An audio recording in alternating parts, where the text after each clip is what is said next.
Greetings, space travelers. Welcome home. You've just tuned your dial to Spaced Out Radio, the only place where you can own the night. I'm your host, Mr. Rob G, and tonight we're broadcasting to you on our terrestrial affiliates across North America and digitally on TalkStream Live, KPNL, and Odyssey Radio. Remember, you can access our archives for free at youtube.com/Spaced Out Radio. And while you're there, please consider hitting that subscribe button. Don't forget to follow us on Twitter and Instagram at Spaced Out Radio and at Spaced Out Radio Show. Our website is spacedoutradio.com, where the options are endless. You can stay up to date with the SOR Newswire, get some official Spaced Out swag, plus rock out to some Bumblefoot, and so much more. We're going to have an awesome show tonight. This is Sunday, fun day. We're getting ready to get into the week once again. You know how we get into it. Tonight we have an awesome guest. We have Jacque Harmon, also known as Jax out there in the paranormal world. So we're going to go ahead and talk to her tonight. And, you know, she's into alien, Bigfoot, and paranormal research. So should be interesting to see what her views on some of these things are. Hear some stories, things like that. Plus, I think we might be joined by a special guest, someone we all know and love. So we'll be getting to all that here just momentarily. Just want to thank everyone for coming on in. And I know we have our medal positions. As per Race Fan, thanks for dropping me the line, Race Fan. Looks like we have Mothman for the gold. We have Race Fan for the silver. And then we have SJ coming in with that bronze. Let's go ahead and hop in the chat. See where everybody is at. See who has decided to join us tonight. Because we appreciate each and every one of you. Your time is valuable. And we do appreciate you giving that time up to come check us out, Space Out Radio. And I know you just got finished watching The Cryptid Huntress, so we're going to go ahead and keep it rolling as we go ahead and get ready to wrap up the weekend once again. So let's go ahead and take a look here. Mothman did come in and say, woohoo, Jacque Harmon, exclamation point. Okay, it should be awesome. To Mothman, we're going to get into some good stuff. Race Fan saying, good evening, Rob. We got SJ, who came in with that bronze, saying, hello, Team Spaced Out Radio, with the wavy hand emoji. Thank you for coming on in, SJ. Let's see, who else do we have? We got Roger Murray coming in saying, March 27, 1974 to 2024 is the 50th anniversary Betts Sphere Orb shaped object crash field, Florida. Some people believe a piece of alien spacecraft was retrieved or recovered, is what I'm assuming. investigated by none other than J. Allen Hynek. Appreciate the information, Roger Murray, always dropping some good knowledge on us here. And that's what it's all about, gathering knowledge in order to move this thing forward. And Roger Murray helps contribute with that each and every night. So we do appreciate you, Roger Murray. Thanks for coming in. Who else do we have out there? We got JSCO77 with the cool glasses emoji, with the heart emoji. Love right back to you, JSCO. Thanks for coming on in. We appreciate you showing up tonight.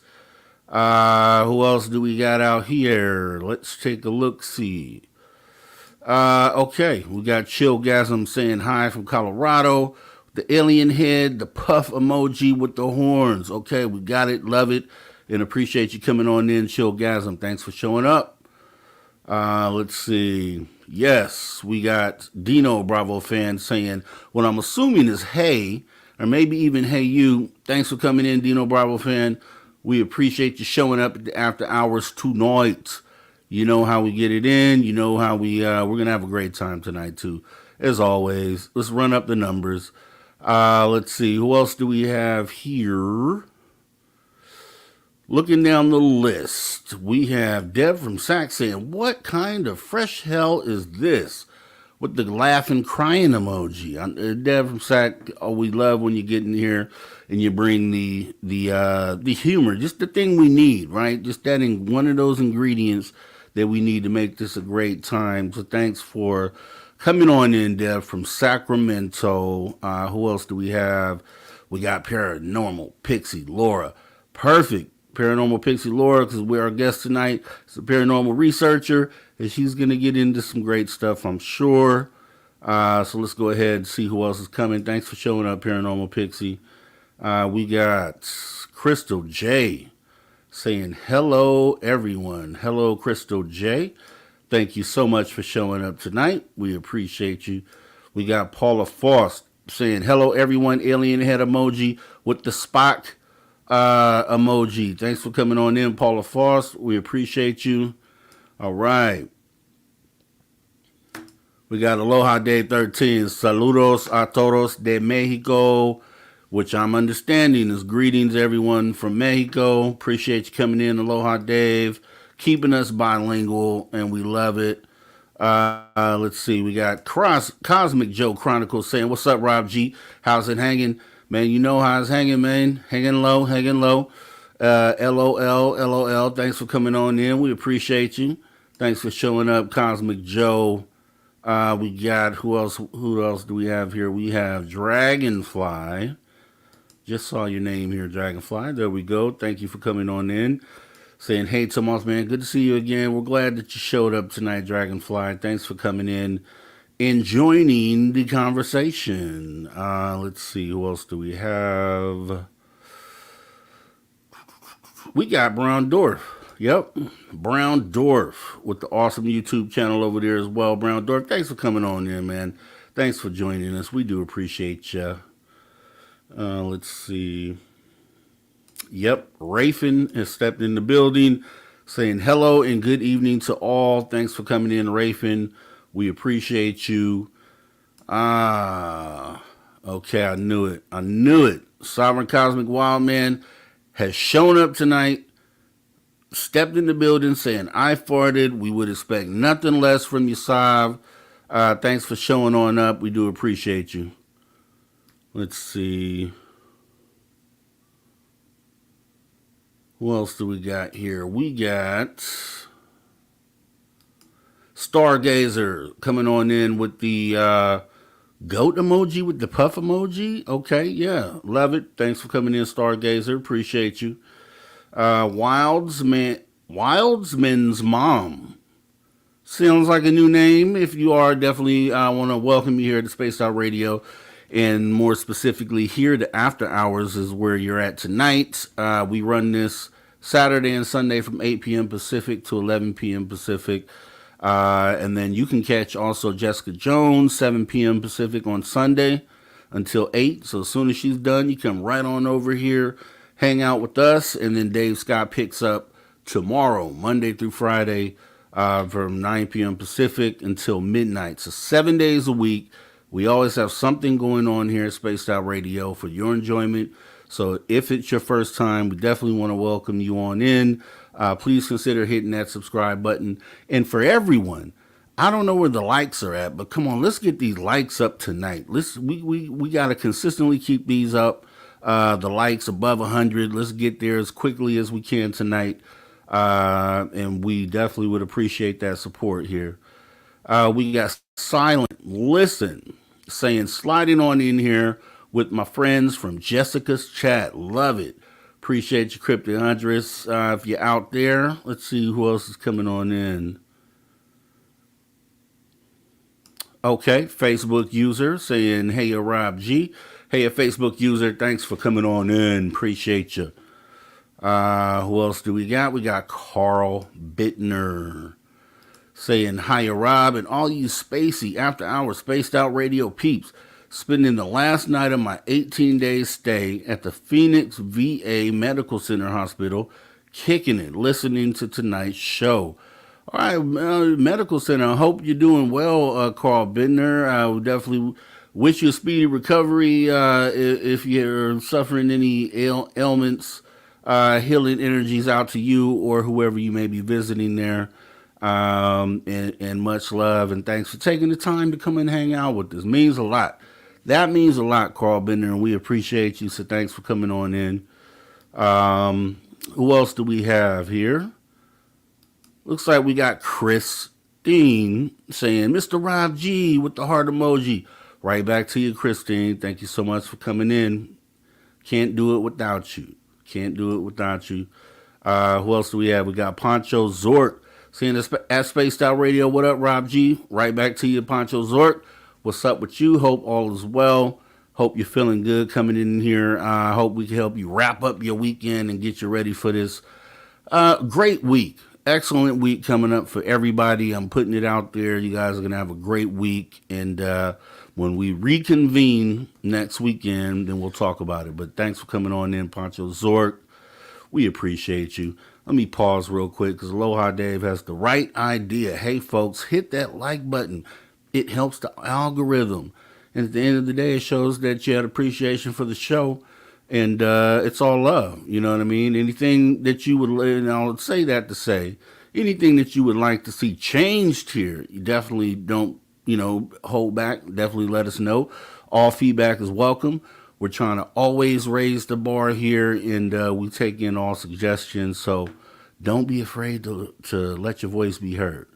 Thanks for coming in, and thanks for that, Aloha Dave. Appreciate it. Who else do we have here? Okay, we got Van Gold stepping in saying, hey, Rob and Jackie. Hi, SOR family. Thank you so much for coming on in. Van Gold, Dr. Love, LVL. Appreciate it. Let's see. We got Brandon Coe stepping on in the building saying, Rob G, the guest is looking good tonight, brother. Okay. And I hope I'm looking all right, too. I mean, come on, man. Let's give it up for the host. Am I looking okay? I mean, hey, let me know. Well, appreciate you coming on in, Brandon Coe. Thanks for the love and the support. Let's see, who else do we have? We got Karen in the Woo Train saying, hi, Mr. Rob G. Thanks for coming on in, Karen in the Woo Train. You are in the right place. You're definitely in the right place. Thanks for showing up. Who else do we got here?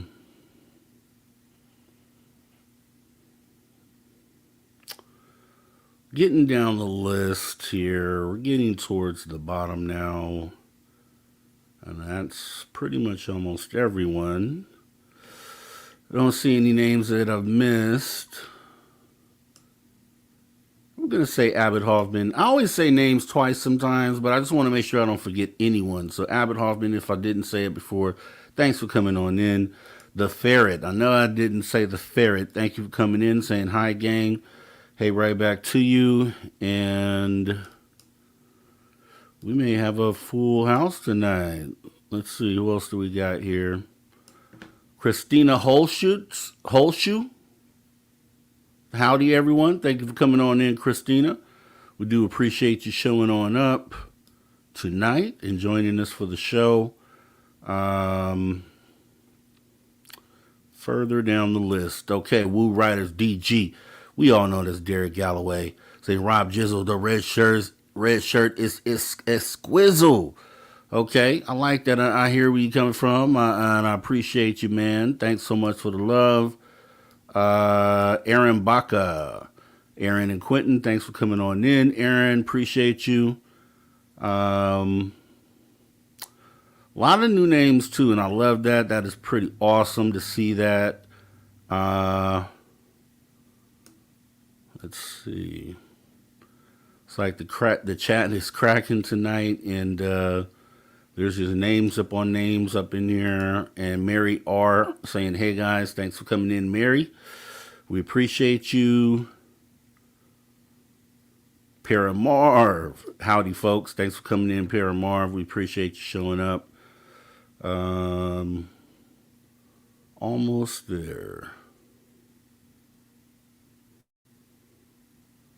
Ha ha ha ha. Bachazoric said, I like Space Out Radio. I like to see more Seahawks bandana. Done and done. I don't have anything against the Seahawks. My team is the Cowboys, so you may see that, but I don't have any problem with the Seahawks. I could do that. Let's see. Who else do we got in here?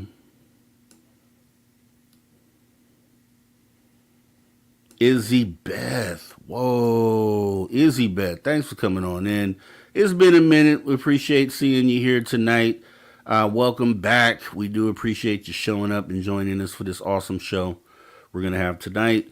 We got Slow Motion saying hi all. Thank you for coming in, Slow Motion.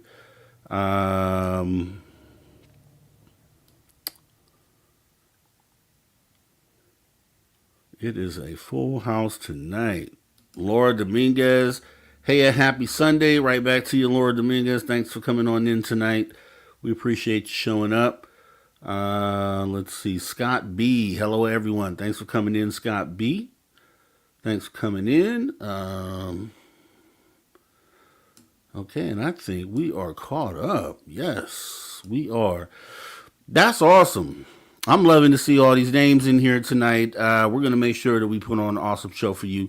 So I'm going to go ahead and bring in first our special guest tonight, who is UFO researcher, ET researcher, Sasquatch researcher, none other than Jacque Harmon. Let's go ahead and welcome her in. Hi, Jackie. How are you doing tonight? I'm good. How are you? I'm doing great. I'm doing great. Feeling good. We had a lot of great people in here tonight to I know. join us. Look at all the It love coming in. it is so awesome, and I just love this part of the show because now we feel connected and we can have a great conversation.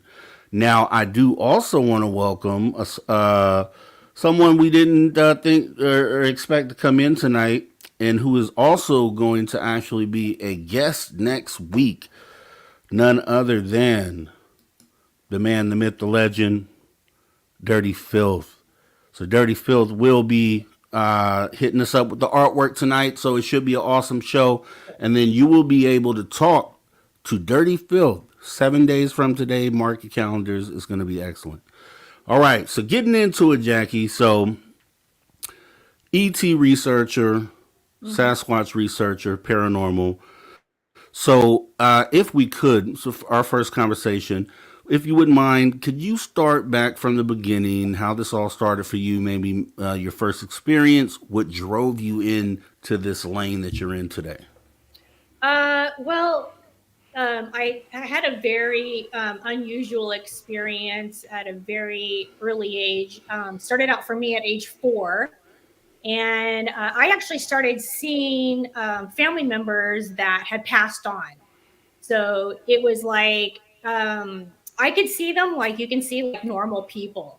It wasn't like ghost like or people coming in, and leaving. It was like I could see them like physical beings. And so it started like that for me. And then shortly after, I found out that this is something that ran in my family. My dad actually had the exact same thing, and gift wise, I guess And I did not know that because I was very young, but my family was completely into searching for Sasquatch, Bigfoot, whatever you want to call it.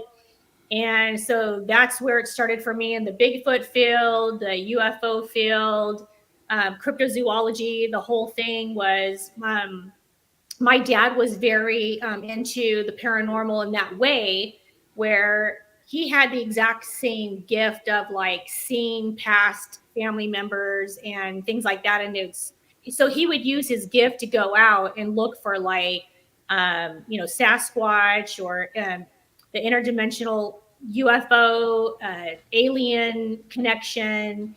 And so he had quite a few experiences his whole life. So that's how he grew up. That's how I grew up. And so it started for me at the age of 4, and I've been in it for a long time. So very, very, very long time. But yeah, I travel all over the country. I've actually been to Canada, Mexico, and every state in the United States. And there's only maybe like about, I'd say, 10 to 12 states that I really spend any time looking for Bigfoot. UFOs, on the other hand, you can do anywhere in the world. So that's pretty much like how it started for me. Well, what was is the paranormal experience that you had? So you saw it. You said you saw full body apparitions. I have Yeah. a few questions about that. I have, and I'll show you probably, I'm sure, a little later in the show. I had actually got a picture here in the house of a shadow person, which is crazy. When I show it to you, it's going to blow your mind. But would you, in your research, Mhm. would you consider a shadow person in that same family, or like is the apparitions that you Always, would have seen? yeah, it doesn't always mean shadow person doesn't always mean that it's in the same family. It can be. We are we're energy and we're surrounded by energy, and the people who pass on are always surrounded around us. So if you start to think, okay, I'm really noticing things that are um, just every little thing that you notice, like you see the same time over and over, you start noticing things that are standing out to you, and they're like signs, and you're like, okay, what's going on? So that's usually when your family members are around, they're trying to get your attention. A lot of times we'll wake up at the exact same time in the night. That's your family trying to get your attention. Doesn't mean they're there to scare you. There is no sense of time. Once you pass, time is no longer. So I know a lot of people think like, oh, this is like the witching hour. Creepy things happen at 3 a.m. Well, once you pass on, that really doesn't exist anymore. So, you know, we're so used to time, like we're thinking, oh, it's midnight, okay, it's 3 a.m. or it's daytime. And a lot of people think you can't even, look for spirits or Bigfoot or UFOs or whatever in the daytime. And that's just not true. They're always there, they're always around. And shadow figures, it can be family related, and it depends too on what else are you experiencing. If it's a negative situation, it's usually like something that's scaring your family. Weird things are happening. But if you have really positive energy in your home and you do see a shadow figure, most likely it is family related. That's pretty heavy. So okay, I'm gonna pin that, and then go back real quick to the relationship to waking up at a certain time every night, or always seeing a certain time when you look at the clock. So how does that tie in? If you, what would be your explanation for that? So what the so the people who pass on, they're always sending you signs. And if you had, say, like a special family member, like for instance, my dad just passed a couple years ago. I have certain things that I am very connected with my dad that I still see like all the time, and I feel my dad around me like every single day. Like it's like I know that his energy is around. Sometimes it's stronger than others. And but if you're sensing like something special from a family member that you had connected with or a special friend or anything like that, most likely it is that person telling you, I'm here, I'm with you, that I'm always around. And, you know, that's just their way of letting you know. Wow. So, do you get into mediumship at all with the paranormal research, or do you Uh, just research you from the know, outside? yeah. I am a sensitive. I actually use my gifts for more personal things like helping people, or I do Bigfoot, UFO related things. If I do know that there is a family in need, I will help them.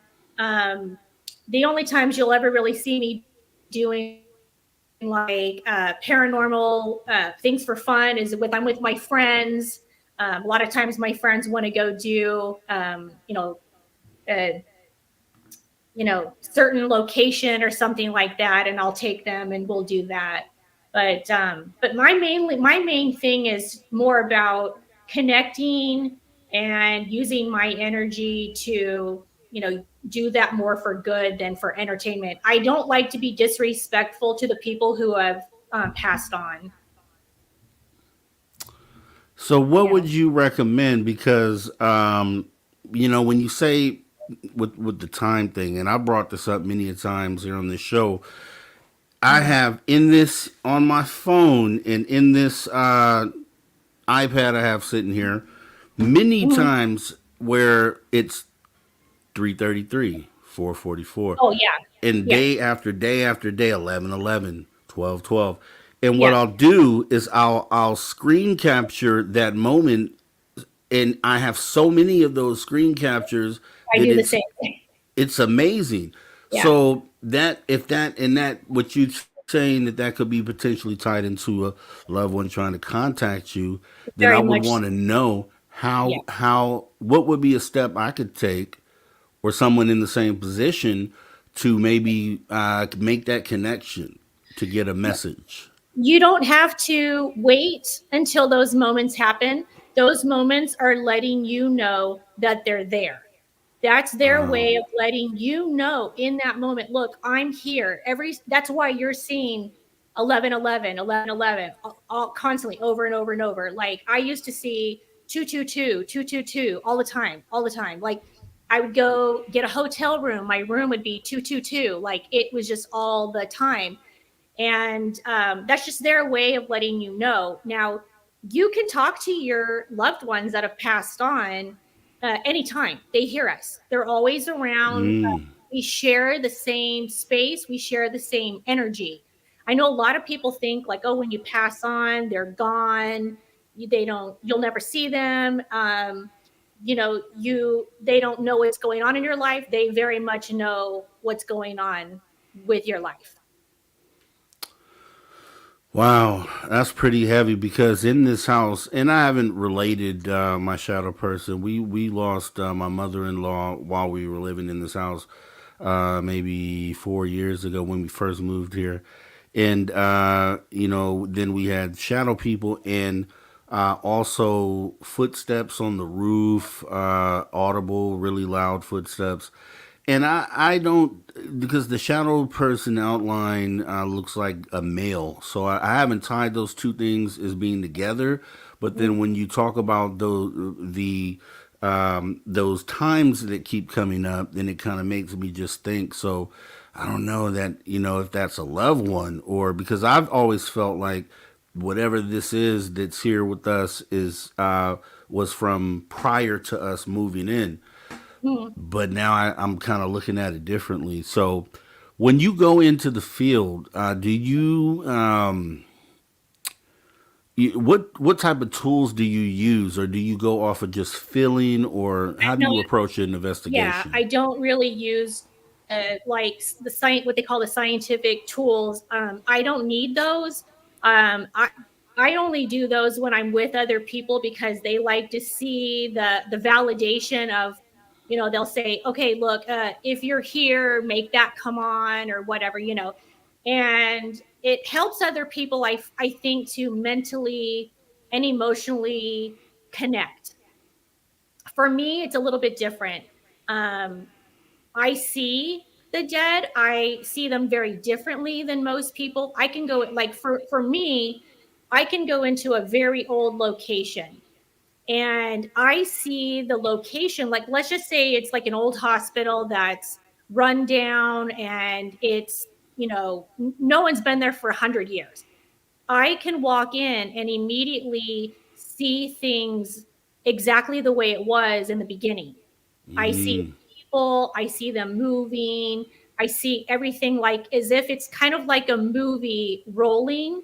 And then I can also see it the way it is. So it's almost like I'm in two completely different places at the same time. So that's the way it is for me. Okay. And what if you had to put it in your own words, what's the thing that how can we utilize the ability to tap into the other side? Like, how can we take that and use it for something practical? Obviously people want to get messages to their loved ones or Yeah. have that back and forth conversation, but knowing how to tap in, or that there is this other realm that's right here next to us, Yeah. how can we use that information to benefit us, I guess, going forward as humanity? Well, I think for adults more than children, I think that you get to a place in life where it's almost like we're told, these things don't exist, and we shut down our mindset. And like children, they are so pure with their thoughts, and what they see is real. And if more people could just open themselves up to the way we were as children and forget like how we were told to shut things out and not believe in certain things, that will help you. Meditating is something that I do, but 100%, no matter where I go, I don't care if it's a house, a building, the woods, it doesn't matter. Anywhere in the world, the number one thing is respect. The dead do know you're there. They do understand when these teams go into locations and, they're basically like trying to do parlor tricks with them.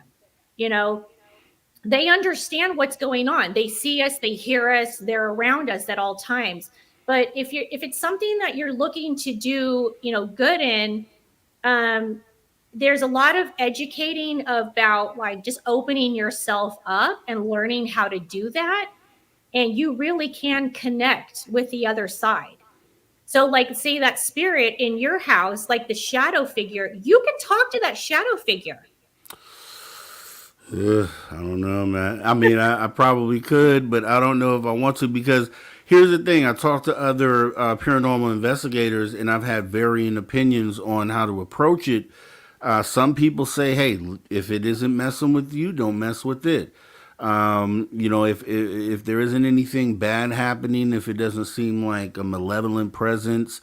then don't really worry about it, and you guys can coexist. And I was given that information, and it's been about a year. Well, a year had passed until something else happened. Nothing happened for a whole year, so I'm like, okay, maybe this thing just wanted to be recognized, and we did, and now it's gone. But then about a year later, which is probably 4 weeks ago, Mhm. we heard clear as day knocking, just like that, loud knocking. Was it And three knocks? it was, oh, it could have been 3 or 4. I have it recorded. Here's the crazy part, is that this happened. I'm here in the studio, and my girl is in the other room. We have ring cameras around the house and in the house, and the moment that this knocking occurred, our ring camera inside the house activated right where she was. Mm, And there was no source, there was no way that there could have been any knocking. There was no one here to do it. And yeah. the moment that the Ring camera turns on, the knocking happens and the dogs go crazy. So I'm like, oh my God, this is crazy. So this thing is still here. Mhm. And for whatever reason, now it's doing things like knocking. And I'm like, okay, now has this turned from a benevolent situation into now it's harassing us at this point? So Yeah. that's kind of where we're at with it right now. Most of the time, when you hear knocking, it usually means it's wanting basically for you to invite it in. You'll hear like usually it's three knocks. You'll get a knock, knock, knock, and it's usually a pretty hard knock. You know, Yes. everybody hears it, and it's almost like a pounding knock, knock, knock, knock, like really hard. And that's usually when people will invite something in because most of the time people will say, you know, come in, like if it's a door. And there are spirits who are looking for you to let them in. So that could be an experience that you guys are having. And I'm not trying to freak you out in any way, but I'm sometimes past I that. I have had experiences where there would be a portal in some people's homes. It could be that you may think you're seeing one shadow. It could be multiple. It might be more than one shadow. It might be, you know, different shadows coming through. And this is just the way you visually see them. So you're not always going to necessarily see more than one. I'm gonna blow your mind with this one, Jax. And the viewers here, because I've talked to various paranormal investigators, so they've heard some of this. But I'm gonna blow your mind with this when you say invite into the home. Yeah. We had one instance where a lady showed up at our front door. We are probably four houses off the corner. And this lady showed up in the middle of the day and knocked on the door. Once again, I was here in the studio. My lady was out front. She answered the door, and then she comes in here and says, "There's some strange lady at the door, and Mm. she's asking to come in. She's Mm. asking to come in and take a shower." And I'm like, Whoa. "What?" So I get up and I walk out there, and I'm kind of peeking around the side to see who it is, and some lady was there, and I'm like, tell her no, tell her no. So she went ahead and told her that, and then the lady left. Now we sat there for a moment right after that and said, that is so weird. Why would someone come here? And then, okay, we're 4 or 5 houses off the corner, so did Mm. they go to the neighbors prior? Did they go to the neighbors after? We checked our Ring camera. Once again, we have one on the driveway, we have them all around the house. Check the Ring cameras to see if which direction she came from and where she went to. She did not trigger the Ring camera coming up to the house or Reminds me leaving of the the house. black-eyed children. I've also heard that there are um, adults that have the same similar look, but the black-eyed children, they're very big on coming to your door. They'll ask if they can come in. They'll ask if they can do odd things. And the minute you let them in, they take over. Like it's, you might as well have just invited Satan in for God's sake. Yeah, and someone I talked to told me that, asked me that, said, do you remember what her eyes look like? And I said, no, I had thought about that because I'm familiar with the black eyed children, but Mhm. I didn't because I only peeked at her through the door, so maybe I should ask, but she would have told me she remembered that. But it Yeah. it just is pretty freaky that she would show up and ask something random like that to come Yeah. in and use the They do. shower. They do ask for random things. Can I get a ride? Can I come in and get something? Can I use your bathroom? Like, can I take a shower? They ask for odd things. Very weird, very random. But like I said, black eyed children are also very connected with portals. And when they know that there is like an like access to your home through, they know that basically other dead people are entering your home has that energy. That's why you're Mm, seeing this shadow person. And I'm not surprised that you had that woman come to the door at all. freaky. Oh my God. And here's the thing. I have never been throughout life. I've always believed that there's for sure life after death. Mhm. I've believed that there are spirits out there, but I've gone my whole life and never had an experience. Everything that I've experienced has happened at this house. At this house, I've Mhm. filmed 47 UFOs flying overhead in the middle of the day. Yeah. In the same house, I got to film the picture of the shadow person in the hallway. Same house, the first time I heard anything walking on a roof like that. First time we heard the knocking, and then the weird lady who showed up at the door. All those things happened at this house, and Yeah. I feel like they're probably related or interconnected somehow. Mhm. I had the exact same similar situation happen to me. I used to wonder years ago, like, what are the odds of us living in haunted house after haunted house after haunted? It's like you're like, what's going on? Like, is the whole world haunted? But it took me a really, really long time to realize that it's us, and you are probably on the sensitive side, and spirit is connected to someone probably in your home. So if you have that connection or you feel connected to the other side, it's not like a bad thing to open that up. But when you are a sensitive, it's easier for them to come to you or to Mm. come into your home. But I was going to tell you, I had the exact same situation happen to me with the walking over the roof, and I was actually home alone. This is years ago, and it sounded like, I kid you not, like a creature running across on the roof, and I thought, what in the world? What, it sounded like an Right. animal, like a very heavy animal, like running, and I was just like, oh my gosh, like that was a first for me. Like a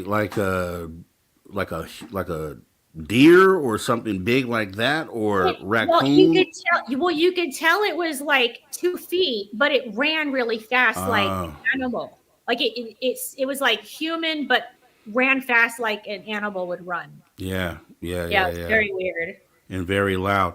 And Very. that's the thing. I mean, because you can write something off if you hear something very lightly. You could say, Yeah, maybe that wasn't what I thought it was. But when you have something that is clearly knocking like that, or walking across the roof like in boots across the roof, then that's something where you could say, no, that's whatever that is, it's something. And yeah, if I'm going through all the paces on trying to say, could it be in, no, the only things I could come up with is someone is living in the crawl space, which which I got to a point to where I went out and checked. I went out and checked, even though I knew it was not possible for that to be, just to check it off the list. yeah. And so what I'm left with is a bunch of things that are real but can't be explained. So when Right. you talk about, like, if any paranormal investigations that you've been on, what would you say would be one of the most mind blowing incidents that you've come across where you're like, whoa, that's creepy? You know, the I was my actually one of my strangest paranormal experiences actually didn't even happen at like a location that I went to. I was actually driving um through Texas. I was with a really good friend of mine, and we were on our way from California, or actually I flew from California to Arizona, and then we drove to Louisiana for a wedding with my girlfriend Ane. And we ended up somehow, like, I was on, I think it was 10, and it was just like straight drive, like it gets us right to where we need to be. And all of a sudden her phone started going off saying, take this turn, take this turn. It was almost like a panic Mm. message. And I said, I'm not taking that turn. I don't know where that goes. And she's like, Right. no, she says, take this turn. It's like, an hour less, driving down this road. And I'm like, how is that? We're on the freeway. That's like a 1-lane road. How is that going to be, less Right. time? And for whatever reason, I said, all right, fine, we'll go. We took the turn and we're driving up the road, maybe like, I don't say 10 minutes max. And it was supposed to be like a 30-minute like turn from like point A to point B. You'll be there in 30 minutes. And this road went on for about like 4 hours. We still weren't where we were Whoa. supposed to be. So we're driving along, and all of a sudden we start seeing like, okay, the only way I can explain is like deer all along the road. And there's like thousands of them on each side of the road. And we can see them just standing there staring at us, like just deer after deer after deer, like all the way up this road. And we're like, what is going on? And then we drive up a little bit, and I see this sign. It says Pet Cemetery. And I'm joking with her, and I said, oh my God, this looks like the Texas Chainsaw Massacre. Okay. Well, come to find out, we did not know this, but that's the road that happened on. And Whoa. out of nowhere, we see this, like, I'm going to say it was about maybe this big. Okay. Like, I'm talking about like little tiny loaf of bread, but it was this little, I'm not even sure exactly what it was. It looked like a fuzzy, see-through animal, and it was very tiny. It almost looked like it had been electrocuted, but you could see through it.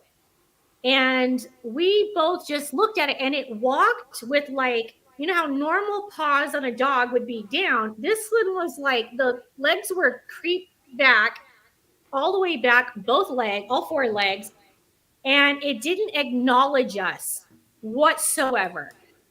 We were probably going about maybe 45, 50 miles an hour. And I kind of slowed down a little bit because I see it and I'm thinking like, what is that? And it just kept going across right in front of our car, never looked at us, didn't acknowledge us, like as if we weren't even there. And we both looked at each other, and I said, what in the world did we just see? What was that? And I actually made her explain to me, like we actually ended up like writing down what we saw, so we would like say if we saw the same thing. But that was by far probably the one of the strangest things. And now you got to remember, I see people that have passed on. Right. For Right. most people, that would be the oddest thing. This was one of the oddest things that I had ever seen, and I still to this day can't tell you what it was. It was obvious at probably some point an animal. I don't know, but whatever it was, it didn't look like what kind of animal I've ever seen. For a human to have, I don't know. I don't know what it was. So we kept driving. The road just kind of went on and on and on and on. And like I said, 4 hours later, we were supposed to be off this road in 30 minutes. We were still on this road. We couldn't figure out where we were. And we ended up driving through this little town that it was, I think it's called like Frederickson, Texas, or something like that. Fredericksville or something like that. And apparently somewhere near there was where the Texas Chainsaw Massacre happened. We were having one weird thing happen after another. One deer actually ran out, and like we almost hit the deer. I swerved. I actually ended up, I was driving, like trying so hard to get out of this road. I was freaked out. We were filming, and we actually have film of us on this road for over an hour filming. And I'm like, we have to figure out where we are, what's going on. This is the strangest thing. Fredericksburg, that's it, Fredericksburg. And so all of a sudden, and this is like the funny part, but still sad, we get up this hill, and I swear to God, there's this giant raccoon. I'm going to back up so you guys can see me, but I swear to God, it was like this, like arms folded. Oh my God. And it was standing in the road staring at us like it was like egging us on. Wow. And I said, what the hell is that, a raccoon? And so she goes, oh my God, don't hit it. And so I went to the left. There was no cars coming in the other lane. So I went to the left, and I kid you not, it darted and hit us. It like came Wow. at us. It was the craziest thing. And so here we are, still on this road 4 hours later. Well, the weird thing was we finally got to a location. I said, look, I'm tired. I can't go anymore. I'm exhausted. I need to rest for at least a couple hours. We'll hit the road in a couple hours. We'll be good. So we did that. We woke up. We hit the road again. Now, if we had stayed on the regular freeway, we would have gone into this area. I'm going to tell you what happened. It was the strangest thing. It was pitch black when we were on the road. We never would have seen it.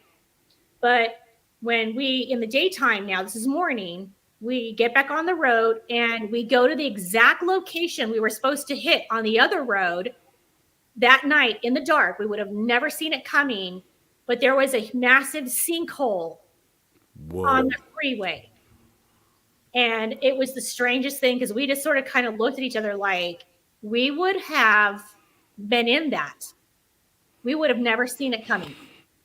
It was so bizarre. So we had all these weird things happening to us. And here we are thinking, like, what happened to the 30-minute drive? Why were we on this road for 4 hours? And why are we exhausted? Why is it that we need to pull over? It was like all these questions we had. And then here we are, come to find out, like, we probably would have died. Oh It was yeah, massive. for sure.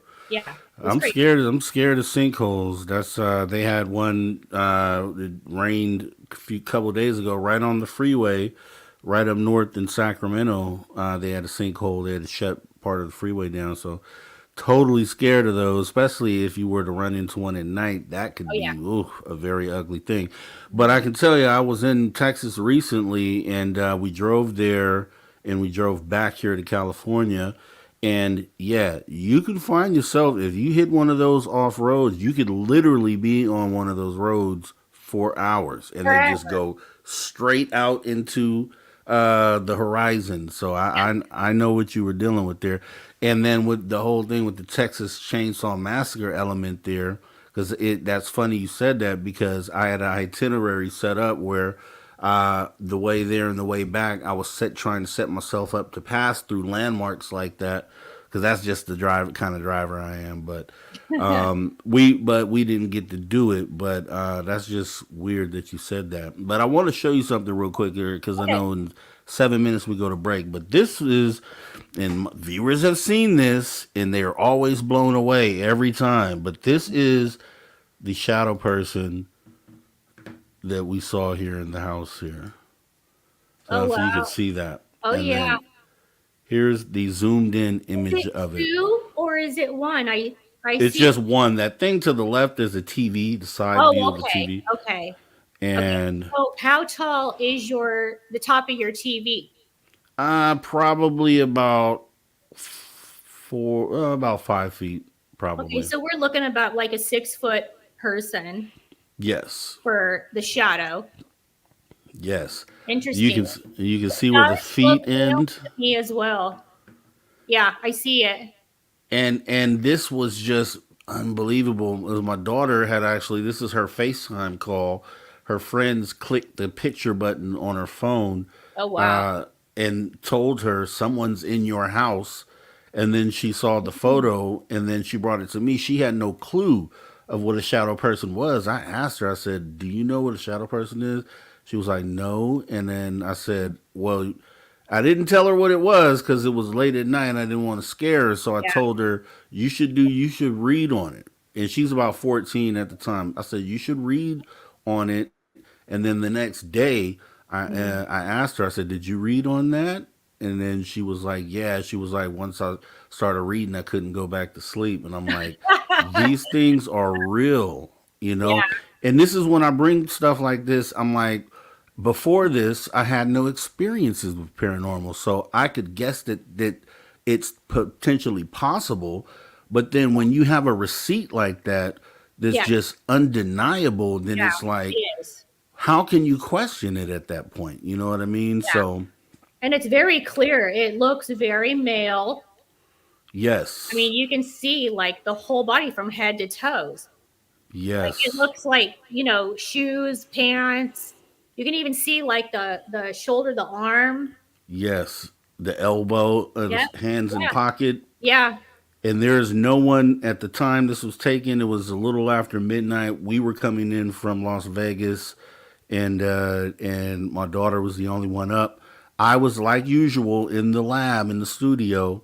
My girl was in the bedroom, which is Yeah. right where this says shadow person to the right. She's in there, and then this is a view just straight from the end of the hall towards the front door.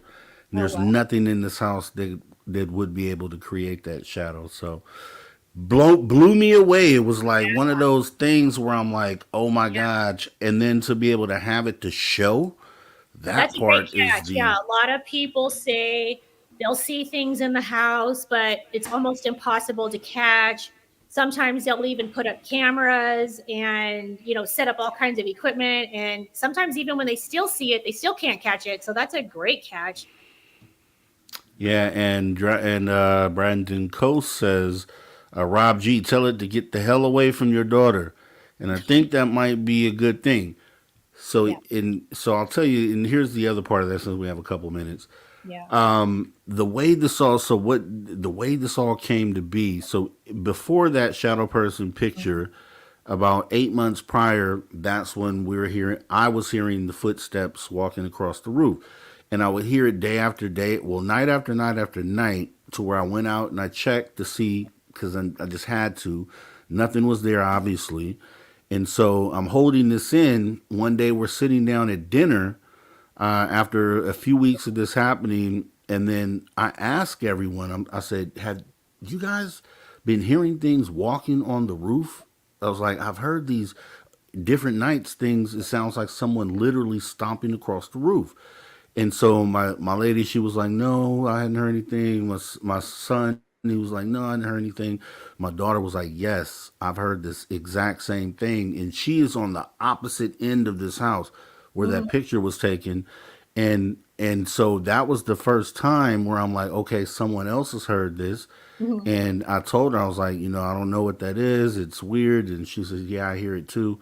And then it just so happened that she's the one that gets this picture 8 months later and brings it to me. And I'm like, oh my gosh. So it could be something that is, uh, because she saw the shadow person. It could be something that's trying to affect her. So that comment just kind of resonated and it makes me feel like now, okay, maybe I should be watching her and make sure that nothing is trying to mess with her. Mhm. I don't know how you do that. To say you can bring someone in with incense and things like that. I've heard all sorts of different theories on remedies for that. So, what if you were going to clear something out like that? What would be the steps you would take? Well, for me, it's very much about standing your ground. They do actually hear you. You can tell them that it's your space. They need to leave. Just be strong about it. I'm not really. I don't believe that you have to have incense or sage or anything. You can sage the house. You do need to remember that if you do that, you do need to open the windows. They need way out. So give them access to leave. A lot of people feel better doing it that way. For me, if anything is around me or my children that they don't feel comfortable with or I don't feel comfortable with, I've taught them that you can straight up tell them, look, this is my space. I'm not comfortable with you being here. You need to leave me alone. You're not allowed here. Respect my space. This is my time, my room, or my house, whatever you want to say. But standing your ground can work more than, a lot of people say like put salt in the windows. Now a lot of people believe that that will help. For me, it's more about just being very firm about it and letting them know like what you're okay with. I've been dealing with this, like I said, since I was 4.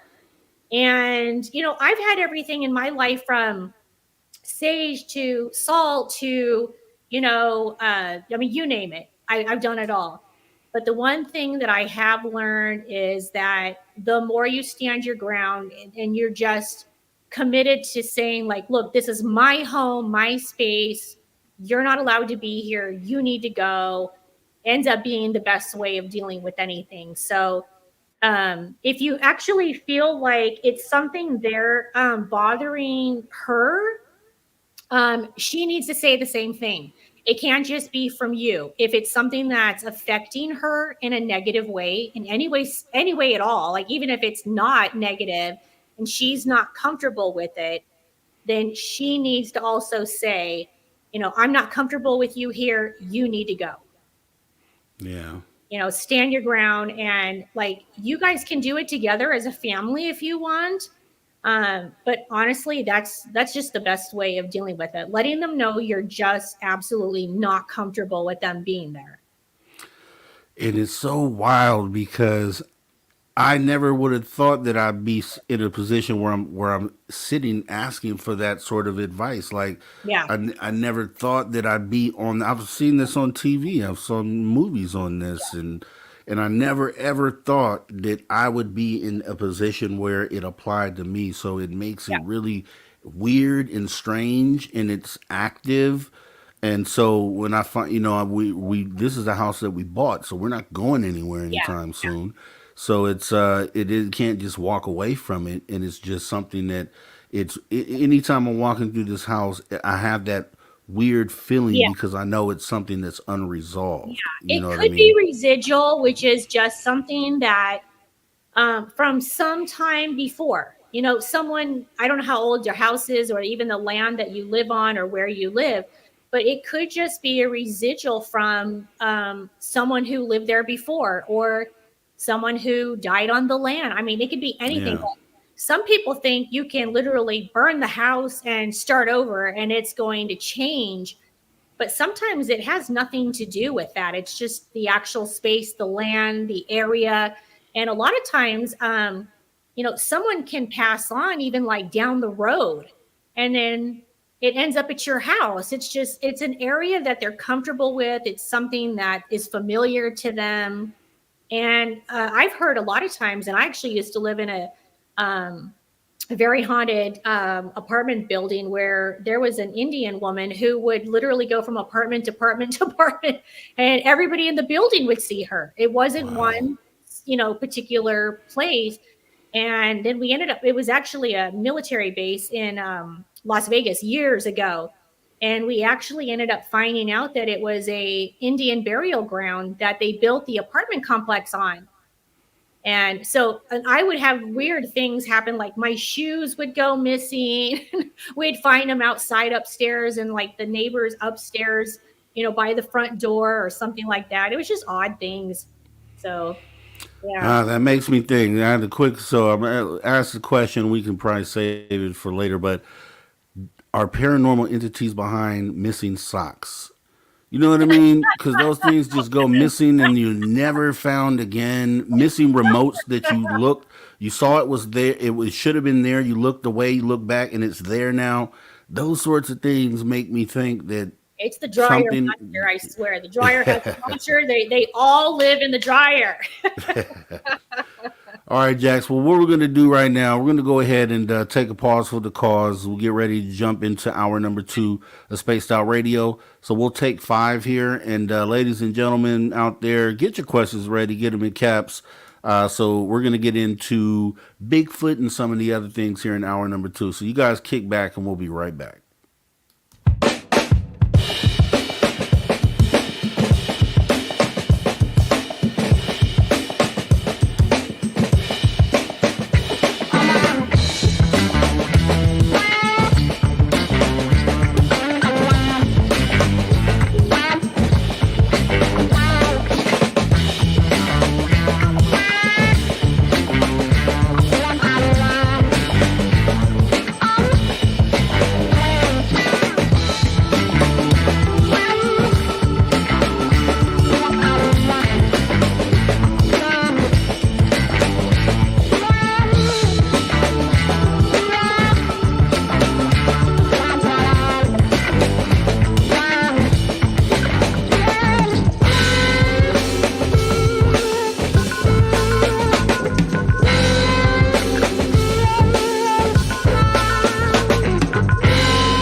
All right, guys, welcome back to Spaced Out Radio After Hour number 2 with me, your host, Mr. Rob G, and our fantastic guest, Jacque Harmon. Hi. We're getting into some really good stuff tonight. We talked about paranormal and touched on some really wild stuff, pretty deep. If you missed that, definitely go back for hour 1. Now I wanted to kind of jump into, because I know you do Bigfoot research as well. We know Dave Scott is also a guy who's into Bigfoot research. What I've always had the question: do you think Bigfoot is something something that lives physically in this world, or is it something that is stepping in and out of maybe another realm? So it's here one moment and then maybe steps into the realm, which is why we can't locate it or find it.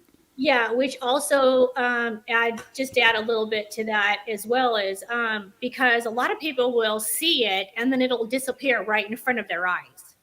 So that's a very common thing that a lot of people who have sightings will experience. So I do believe that Bigfoot and aliens are interdimensional. I do believe they're very connected. They could be the same. Um, no, I'm not quite 100% sure. I don't know if anybody really knows like exactly what to think about that, but it's just like the whole paranormal situation. Like no one really truly has real answers until I guess you pass on, and then you're like, hey, help me out here. But like I said, the other side's just a different world. It's like they're not living in the same time, even though they're around us. Very similar to like when you're in the woods looking for Bigfoot. And like for me, I've had experiences where I'll have like a Bigfoot sighting of like location wise of like where they are. I can tell they've been there. I can tell that's where they live. Certain things that they've built. You can smell them. You leave things for them. They take them. I've had all these experiences growing up. I still have them. And then you'll, for instance, be out in the middle of like nowhere where there shouldn't be anything. There's no lights, there's no people. You'll hear chatter. It sounds like people are talking as if like hikers are off in the distance. The samurai chatter, and I know it's like, it's really hard for me to make the sound I'm going to try to do. It's like, like that whole like, back. Yeah. But you'll hear that sometimes off in the distance where I do believe that they have their own language. And so for me, I do believe that they are connected. I often wonder if Bigfoot is alien, they're all so like connected because every time I have an experience, there will always be lights above. So I'll always see them in threes. Usually they're like orange lights hovering above, and they're usually like above each other. Sometimes they'll move off, but most of the time it's like 1, 2, and 3. And sometimes they're very bright lights, but they're more in the distance. But when you see them closer, and sometimes they'll even show up in like your video or camera or like pictures that you've taken. Even sometimes I'll capture something like that on trail cams, but they'll always be 3, and it'll just be different areas, but they'll always kind of hover above. Like they'll be really high up where you can see them in the woods. I don't know if anybody else on here looks for Bigfoot, but or had that same experience, but I've had it multiple times, and most of the people that I know that do look also have had the exact same experience. Now, like I said earlier, Bigfoot, I do believe that Bigfoot does cloak. I do believe that they have the ability to do that. I have seen actual video as well as pictures where you'll see something there, but yet it looks invisible to our eye. So it's on camera that it's like something's actually there right in front of us, or in a cave or wherever it has been taken. But the people who were there couldn't see anything. Mm-hmm. So I do have a really good friend that was in the FBI, very connected, very, very much into UFO and very connected in that world. And he has told me things, and I've heard him say things about like the military is very interested, very connected to what's going on with Bigfoot, as much as they are with aliens and UFOs. Yeah, and I've brought this up, and sometimes I think it sounds silly, but then sometimes not. When I brought up something like how life imitates art, imitates life, it just keeps going back and forth. So you have things like the Close Encounters of the Third Kind, Steven Spielberg, where people say Mm-hmm. Steven Spielberg was tapped into information about the phenomenon, which allowed him to make the movie. And then when you watch it 50 years later, you're like, yeah, that could probably be a real thing. So, and I feel the same way with like George Lucas, right, with Star Wars. So they had Chewbacca, which obviously is a Bigfoot. It has to be a Bigfoot representation of that. And it was a member of this ship, right? It was a crewmate on the ship. So, is that another situation where someone's outlining what this might be? I think it makes perfect sense. It's like you said, a lot of people say that they see orbs at the same time that they end up having these encounters. So you would have to think that the two things are related. Very And much so. then the if we were visiting another planet, we found another planet that was inhabited with an intelligent alien species, and we wanted to, examine the planet. We would land on the ground. They'd probably catch us walking around, and then we disappear and get back to the ship, and we'd be gone. Yep. So that kind of makes me think about that. And then also, Dave Scott has a theory, and I always mess this up, but he has a theory that the Bigfoot's fur are made out of like hollow hair follicles that Mm. absorb the colors and things around it, which may allow it to cloak, which could explain why it's able to cloak. I think he uses like a polar bear for an example of that whole theory. But Yeah. so there's all these theories going around. If I'm a person and I haven't got into the looking for Bigfoot part of this yet, but I feel like if I started to do so, if I said tomorrow I'm going to start looking for Bigfoot, Hmm. I would want to do all the things that I could do to bring Sasquatch out of the shadows. So, is that what you find the motivation for most Bigfoot researchers is to end goal bring Sasquatch out of the shadows and explain it? Because I Hmm. find a lot of times that there's researchers that just talk about experiences they have, but not really what the end goal is. Is the end goal to bring them Well, out and integrate them and put them on the map is of as a course, real of course. thing? Yeah, yeah. I mean, the people who are what I would consider real Bigfoot, searchers. I don't like to use the word Bigfoot hunter just because it just sounds like you're out there trying to, kill something. Um, so for me, like I'm the owner of West Coast Squatchers, and Okay. so I actually take people out and we go look. But yeah, I for me it's very much like about imagine. Okay, so like there was a time when we weren't here, okay, and people didn't exist. So I do believe that aliens and Bigfoot being so connected were here way, way, way before us. Okay. And so, like, that's like when you watch shows about history and, they have like all the art on the walls and they're showing you like the aliens and the Bigfoot and the giants and everything else. You have to remember like these things existed way, way, way before we were ever here. Right. So it's like I said earlier, the military is very involved because I think they actually started, and I don't know if any that not that many people really know about, or maybe they do. I don't know. I don't know how people keep up about it, but the military actually does now use cloaking as well. They do, actually have a process of like cloaking where if men and women are going from like one dangerous area to another, and someone's having to run from like, say, one truck to, something, and they don't want to be seen. And so they actually use that now in the military. And I actually do believe that Bigfoot is where that started. I feel like they began, trying to learn more about Bigfoot. They're very interested in Bigfoot. They've actually bought land where Bigfoot has been known to like nest. They actually buy land where, like, say, loggers are out looking, they come across certain things where the people will say, like, oh, we don't know what's going on, we don't know what this is. And the next thing you know, the military's buying up all the land.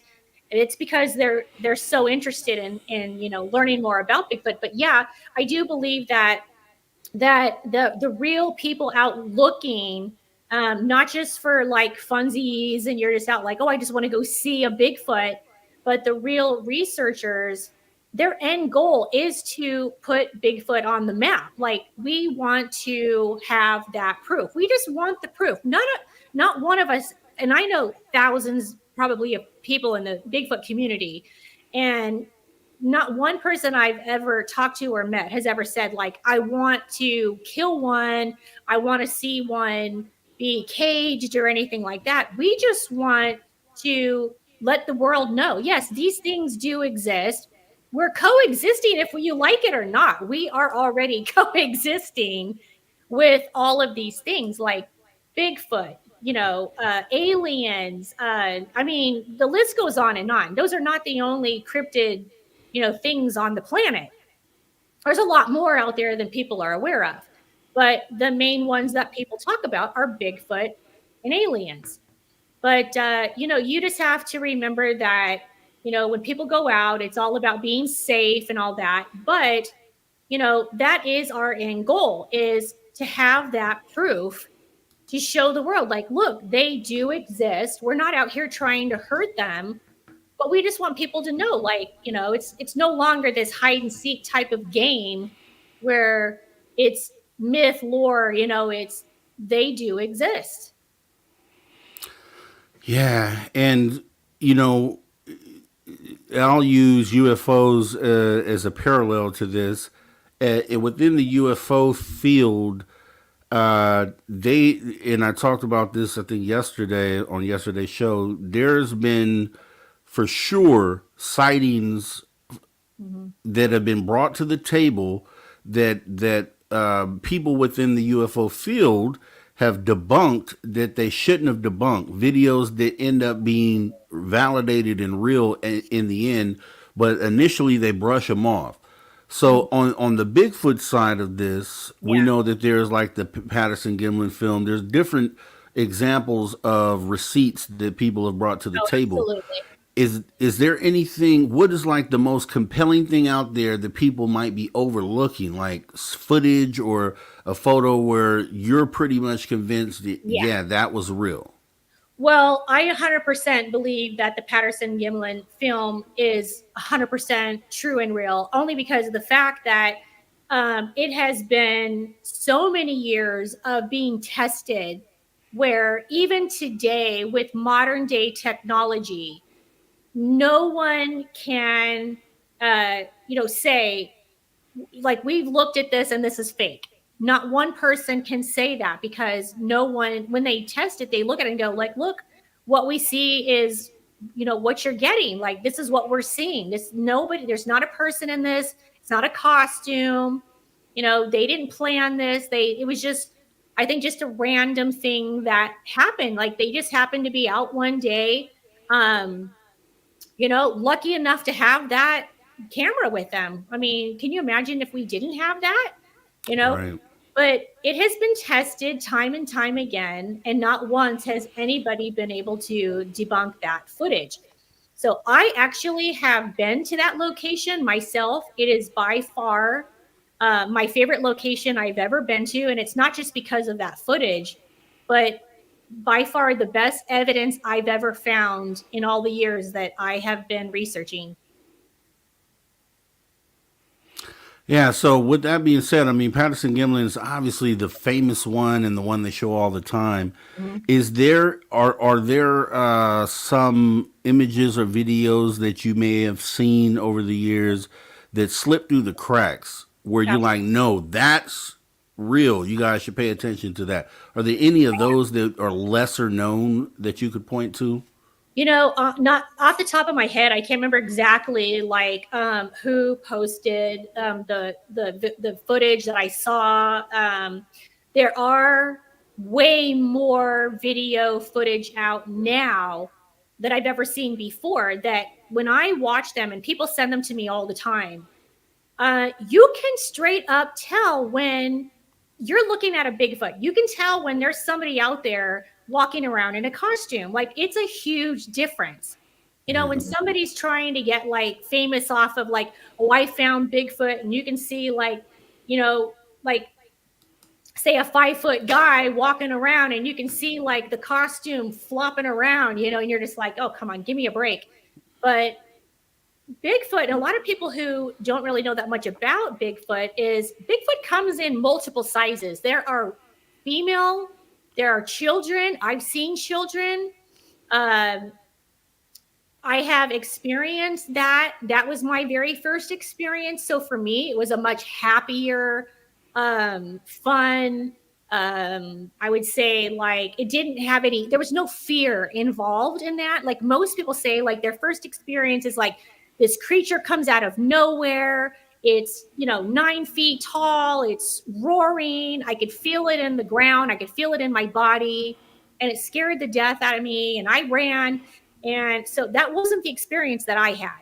I always wondered if maybe I was supposed to see the lighter side of it just because of how connected I am to the other side. Because I have never since ever had a fear of any kind. Even if I did come across maybe the biggest one and it like roared, would it scare me? Yeah, probably. But would I feel threatened by it? I don't think so. Only because I say that only because you don't hear a lot of people say like, I saw it, it roared, and then it chased us or it came after us. I think it's just trying to protect its area, its home. A lot of people don't think about the fact that, we're invading their space. It's like a stranger coming into your home. You know, Someone's going to come in, you're going to freak out. Right. So, I think it's just all about like being respectful, understanding their space. Now, if you're going to be out researching, you're going to have a lot more knowledge of like what to do, what not to do, how to act. You got to be careful. Safety is number one.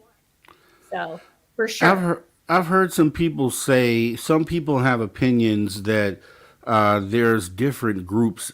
I talked to someone recently who said that they feel like there's a, a loving group of Sasquatch who don't want to hurt humans at all, but Mhm.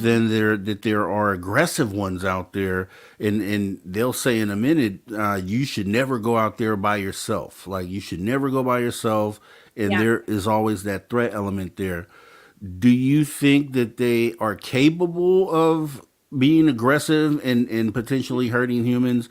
Because some people say there's stories of them actually hurting people. Well, I have heard stories of them hurting people. I don't know any of these people personally. I've heard the stories. I feel like that, if, like I said before, if you're invading someone's home in their space over and over and over, yeah, something's going to get aggressive. They want you out. That's their home. They probably have a family. They Yeah. probably have like the mom and the kids and the whole shebang. Like there's probably an entire family. Or I actually do believe that Bigfoot kind of run in like packs of families. I don't feel like they're necessarily like, a massive family reunion of them, but I do believe that they protect each other and there are families like, around each other. They live very close, but far enough to where they can protect each other. A lot of times when I'm in the woods, I will hear knocks and whistling. I think that's them alerting each other someone's here. be on the lookout, watch, you know what I mean? Like that's just, I hear it over and over. So I never go out alone. I have had experiences with my family. I did have one where I kept hearing something, and I know better. I don't wander off. I'm very much about staying together. You always stay in a pack of at least two or more. And for some, I don't know what it was. This was years ago, maybe like, oh gosh, maybe I'd say 14, 15 years ago, 16 years ago. Something caught my attention, and I kind of walked off a little bit thinking like, oh, I just want to like see if I hear something closer. And it's almost like sometimes things mess with your mind where it almost pulls you in and pulls you in, and I don't know exactly what it does, but before you know it, you kind of look around and you realize like you're not in the same location you started. And I actually got lost doing that one time, and that's not like me. I mean, I grew up being taught very much about staying together, staying safe. You never wander off. And I did that, and I didn't even know where I was. I was like probably a mile and a half away from my group, and that's weird. And I had no reason to do that, and I just like didn't understand how I got there, but I did. And I thought I had walked off maybe about like maybe 50 to 100 feet away, and lo and behold, I'm like way far away from everybody. You have a friend named Long Island Bigfoot Mike. I've had him on here a couple different times, and he had said something to me that I had never heard of before, but it made a lot of sense. He said when he thinks he has a theory that when you're out there in the woods, that these Bigfoot are aware that you're coming or aware that you're Yeah. there. They have lookouts, and his theory is that uh, if there's two or three people that are walking into the woods, that they will click a stick three times or two times or in some pattern that alerts the others They do. that there are this number of humans coming into the woods. I said, "Wow, that's Yeah. pretty smart," and that's a thing. But my whole thing is, and the thing that makes me upset about it all really is that the woods it's somewhere where families go. So you may decide to pack your family up, go Yeah. camping, because you have the freedom to do so. Yeah. But you have families that are unaware that there are these threats out there Yeah. outside of bears and lion or mountain lions. That there are these other threats out there that they're maybe susceptible to and could be right there with them Mhm. during their camping experience. Oh, So absolutely. and our governments have to know this, and it's the same thing with the extraterrestrials, how they've done all this Mhm. abducting, and we don't have something out there that alerts everyone that hey, there's this thing going on and you Oh, yeah. might want to Yeah. be aware of it Exactly. so that you can make a better decision about what it is that you want to do. Yeah. Yeah. And Exactly. that makes me upset. Well, and I totally understand where you're coming from on that, because when you approach any campground up in the mountains, especially California, there are signs everywhere about the bears. Yes. They will alert you of what kind of bears. They will say how to take care of them if they come in, what to say, what to do. I mean, I've had experiences with bears my whole life. Because I've been camping with my family since I was very small, probably way before I could even walk. And I've heard my family yell out, "Hey, bear," a million times. And we'll start banging the pots and pans and making all the noise. And, so that's something that I grew up with and I'm totally aware of. Now, me personally growing up, I was very aware of Bigfoot. That's something that was just second nature for me, camping and Bigfoot. That's what we did. A lot of people out there didn't have a clue, not only like Bigfoot existed or Bigfoot could be there, but yeah, they don't tell you those kind of things when you arrive. There's no Bigfoot sign saying, like, be careful, there could be other things out here. I've never once ever seen Right. it anywhere. And I've been And everywhere. And there should be the protocol. You should have the choice, because when you think about it, if they had those signs out there, Sasquatch, now why not put them up there? If we're on the fence with this, or we have enough data that Yeah. says that these things happen, why not get some signs out? And maybe that's something that we could proactively do as a community. That might be the thing to do. Yeah. But then also with the extraterrestrial abductions as well, those signs should probably be up too, because you have It'll probably scare more people out of the campground than anything. well, and that's the thing. So, but the thing is that you should be able to make the conscious choice that Yeah. says, Yeah. yes, Yeah. I'll take that risk. Because when you look at missing 411, and you have to ask yourself, if these signs are in place, do we have a missing 411 problem? Because a lot of other of those people may not have ever ventured out into the forest that way. True. True. So it's like it's something that should happen more sooner than, and that's kind of like my whole thing is like, okay, we're doing this, we're experiencing this, but what can we do to move the needle on this? And I Yeah. think that should be one of the next logical steps, is letting people know that things are out there, so that we could either not go in the woods or decide to take the risk and go ahead and go and just see what happens. So Yeah, I totally agree with, like, if you're in an area camping, let's just say you're up in Washington, and it's a well-known area, or Northern California where I go quite often, and it's a well-known area for Bigfoot, then I would definitely say there should absolutely be, for people who aren't there for that, you know. Um, Now, in my defense of the situation for me of camping and Bigfoot, like, the areas that I normally go to aren't really near the normal campsites. Now, there are some. There are some. Um, Definitely more in Washington. I had a very weird experience at a campground in Texas. Okay. People don't usually go to Texas thinking about Bigfoot.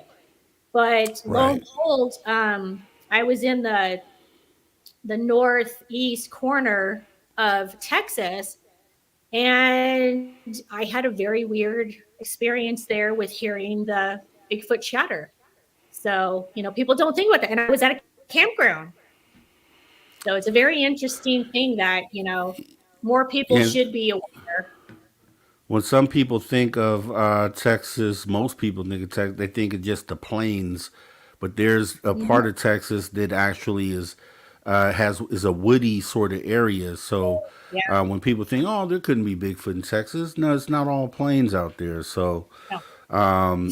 yeah, so so that, I mean, it's compelling. Have you run into any other cryptids or experienced any other cryptids out there in your time?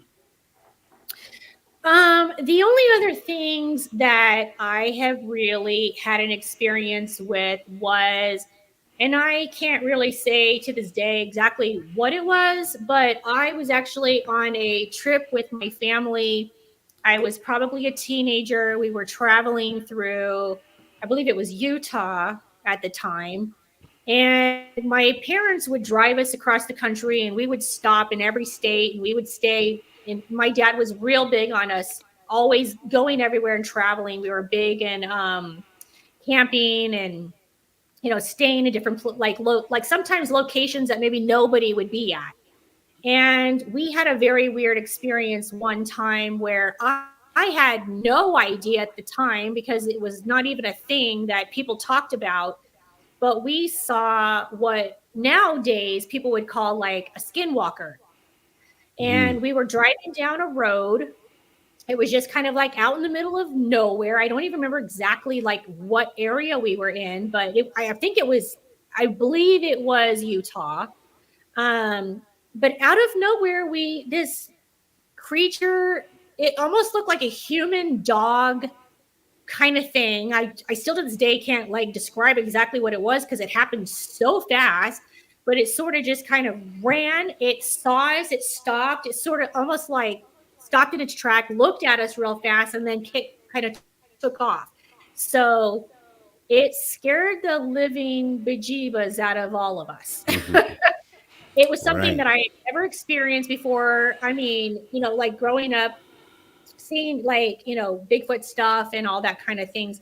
I didn't, you knew immediately that's not Bigfoot. That's not what we're used to. I don't know what that is. I don't know if that's dog man. I don't know. But see, back in the day, this is back when I was like, oh gosh, like 14. I was probably 14. And I remember my dad like really shaking about it. And I'm like, I never saw my dad like that because he would take me out from the time I was 4 all the way up until, like up to a couple years ago. And it was insane because I'd never seen him shaken over anything. And it was just this thing kind of like out of nowhere. And just, it almost looked like what you would imagine, like, I guess a werewolf standing up and running on 2 legs. But it was just almost like, the way I would explain it would be like it was something like like God, I want to say even almost dead. Like it was just like not alive looking. It was very weird. I still to this day don't know what it was. It freaked my family out and we still talk about it still to this day. It's very weird. We don't know what it was. Yeah, yeah, yeah. I mean, and that's the thing. I mean, there's so many stories of so many different types of things that are out there. You get into the wolf man and the goat man. I heard recently. I never heard of goat man. Now there's a goat Yeah. man. There's all sorts of Yeah. things out there. And one thing I think about is the Skinwalker Ranch, the book that came out, George Knapp and Yeah. Lukatsky, I Yeah. believe, where they talked about Mhm. uh, a wolf or a dog or a wolf standing on 2 feet with a trench coat smoking cigarettes. And on the surface, it sounds wild. It's like, that Yeah. doesn't, come on, man. Yeah. A dog smoking cigarettes. But then, okay, then you start peeling back the onion on some of these Yeah. other cryptid stories, and you're like, whoa, like, could that be a thing? And then it's like, it just, and me, I'm just, and it's more so for me because I'm already kind of open and I'm being more. The more I talk to people here, the Mhm. more it makes it a realistic sort of situation where some of these things initially that thought were crazy could actually occur. And Mhm. so it kind of it's like, well, then and then you go back, like you stated, there were the giants and all sorts of things in the past that Oh, yeah. existed, we know for We sure. know that for a fact. Dinosaurs and pterodactyls and all sea monsters and all Yeah. these sorts of things on this very planet. So yeah, who's to say that this other stuff isn't there? It's definitely probably at least a percentage of them are for sure there. So Well, I also believe too. Like I grew up in a family. I know I don't look it, but I'm also Cherokee Indian as well. I'm Western European, but I have a lot of Cherokee Indian in my family. And so I actually grew up learning a lot about these stories about like these different things, the folklore, the myths, like, all these different things. I just never heard of Skinwalker. Like that was just something that never came up in my family. So I actually didn't know what it was in my family. It was kind of like wondering for years, like, what was that? What could that have been? Like, it was just nothing we had really talked about or like experienced before. And until the show Skinwalker Ranch came out, which I became completely obsessed with because I was like, oh my God, like, I think that's what we saw, and I'm freaking out going, what was that? What we saw? And, right. my dad was fascinated by that because he's like, he was actually the one that told me about the show. And he's like, you have to see the show. I think this is like what we experienced back in the day. And so when I first saw it and they were talking about it, like I don't know if we ever really necessarily saw anything on the show, but the way they explained and talked about it was like, whoa, like I think that's what we saw. But the one thing I do remember about the experience, I feel like I have a hair on me. I'm so sorry. But the one thing that I do remember is that right before we saw it come out of like the side was now I don't remember it being like a certain color, but I do remember there being like a flash of light that came out like right before we saw it come up and go like across the road. And we didn't understand where that light came from either. It just made no sense because we're out in the middle of like the the no man's land on a road that goes who knows where, but there's no town, no lights. I mean, nothing but darkness and the sky. So none of it made sense. Yeah, yeah. And the whole point and the key to it all for me, I think, especially, and I think that's probably the part of the story that's being told is from the indigenous natives who talk about all this stuff. Yeah. So if even with the stories that and experiences that people are having and talking about, if they've never discussed this with the natives, if it Yeah. would blow their mind if you actually sat down and embedded yourself with the elders, and Yep. they would tell you all of these stories and where they originate from and where these things are from, and think they're the key to solving that. And that's why, when you have a platform or you're in a position where you can make those things happen, I think these are connections that should happen. So, like, researchers in this field should definitely be connected with the indigenous people, because I'm sure it's going to answer a lot of questions that Mhm. researchers have on any of these cryptids, not just Bigfoot, but everything. Yeah. So, There's a lot more things out there than we are even aware of. I still believe you brought up dinosaurs a few minutes ago, and I believe, and I don't know if everybody out there believes, but I believe that there are still things here that lived during the dinosaur days. Like, you've got crocodiles, alligators, like for instance, like I still believe like ostriches and emus and different certain animals that oh yeah, I believe lived back then. And like think about all of the ocean and everything that exists in the ocean. Like there's no way that all got wiped out, during, and yeah, the the impact. extinction of like dinosaurs. Like there's no way everything was gone. I think people think like, oh, dinosaurs were wiped out and then so everything was wiped out. And it wasn't.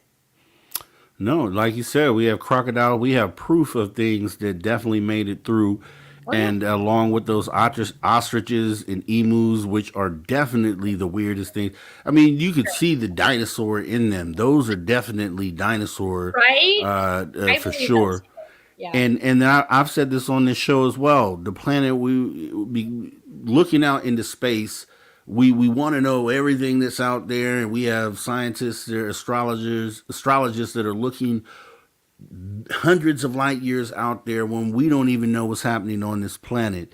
Yeah. And I talked about it. 70% of the this planet is water. 30% is land. Yeah. The land we've explored, roughly 90% of it is 10% still unsearched, and then we have the oceans, which we only have That's right. discovered 5%. So when you look at the Exactly. world in total, we've only discovered or explored 35% of this planet that we live on. Right. 65% is unknown. That's true. So with that being said, that's why when I talk to a skeptic, I'm like, let's talk about the facts, right? Let's Mhm. those facts right there alone let you know that this planet that you are walking on every day, Yeah. you know nothing about. You know what I We're mean? the So it's that tiniest that alone little, should open those doors. like sometimes, like if you just go outside and if you just take it all in for 1 second and you look up into the sky, into the universe, and you're looking at the stars or the moon or whatever it is, and think about just how tiny you really are as a human being, on this planet and how much more is out there, it's mind blowing.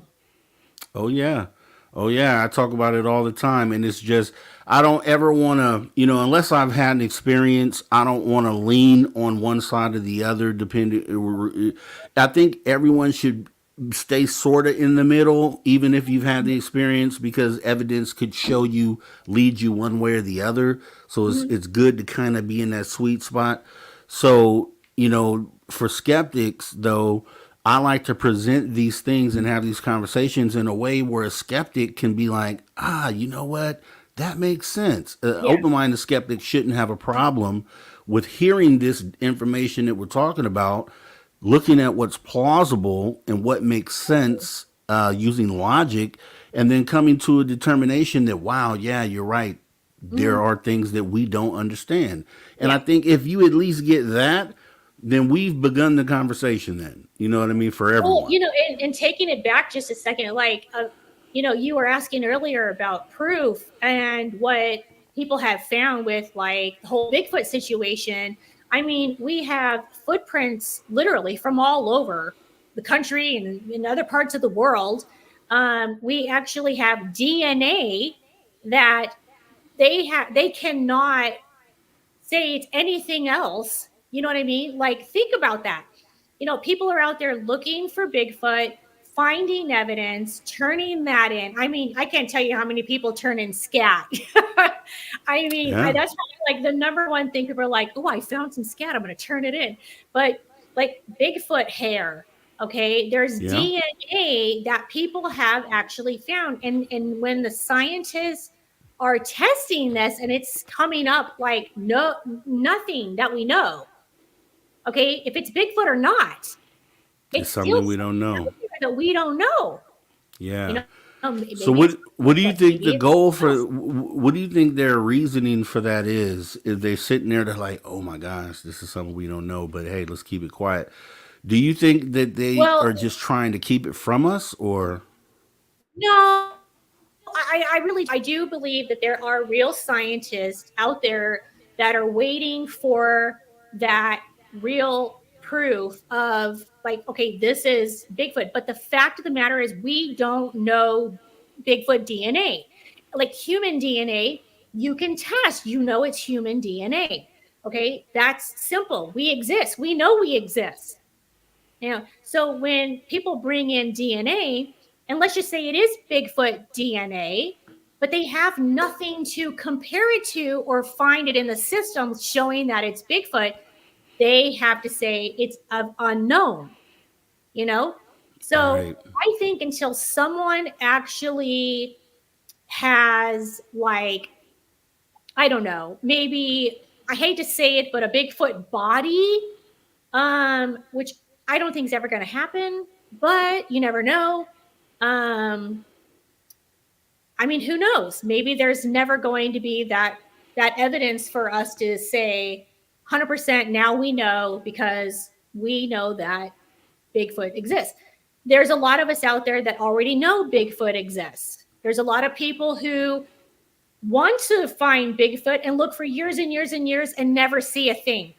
Now, Right. there's other people who don't want to have an experience, and lo and behold, they have the experience.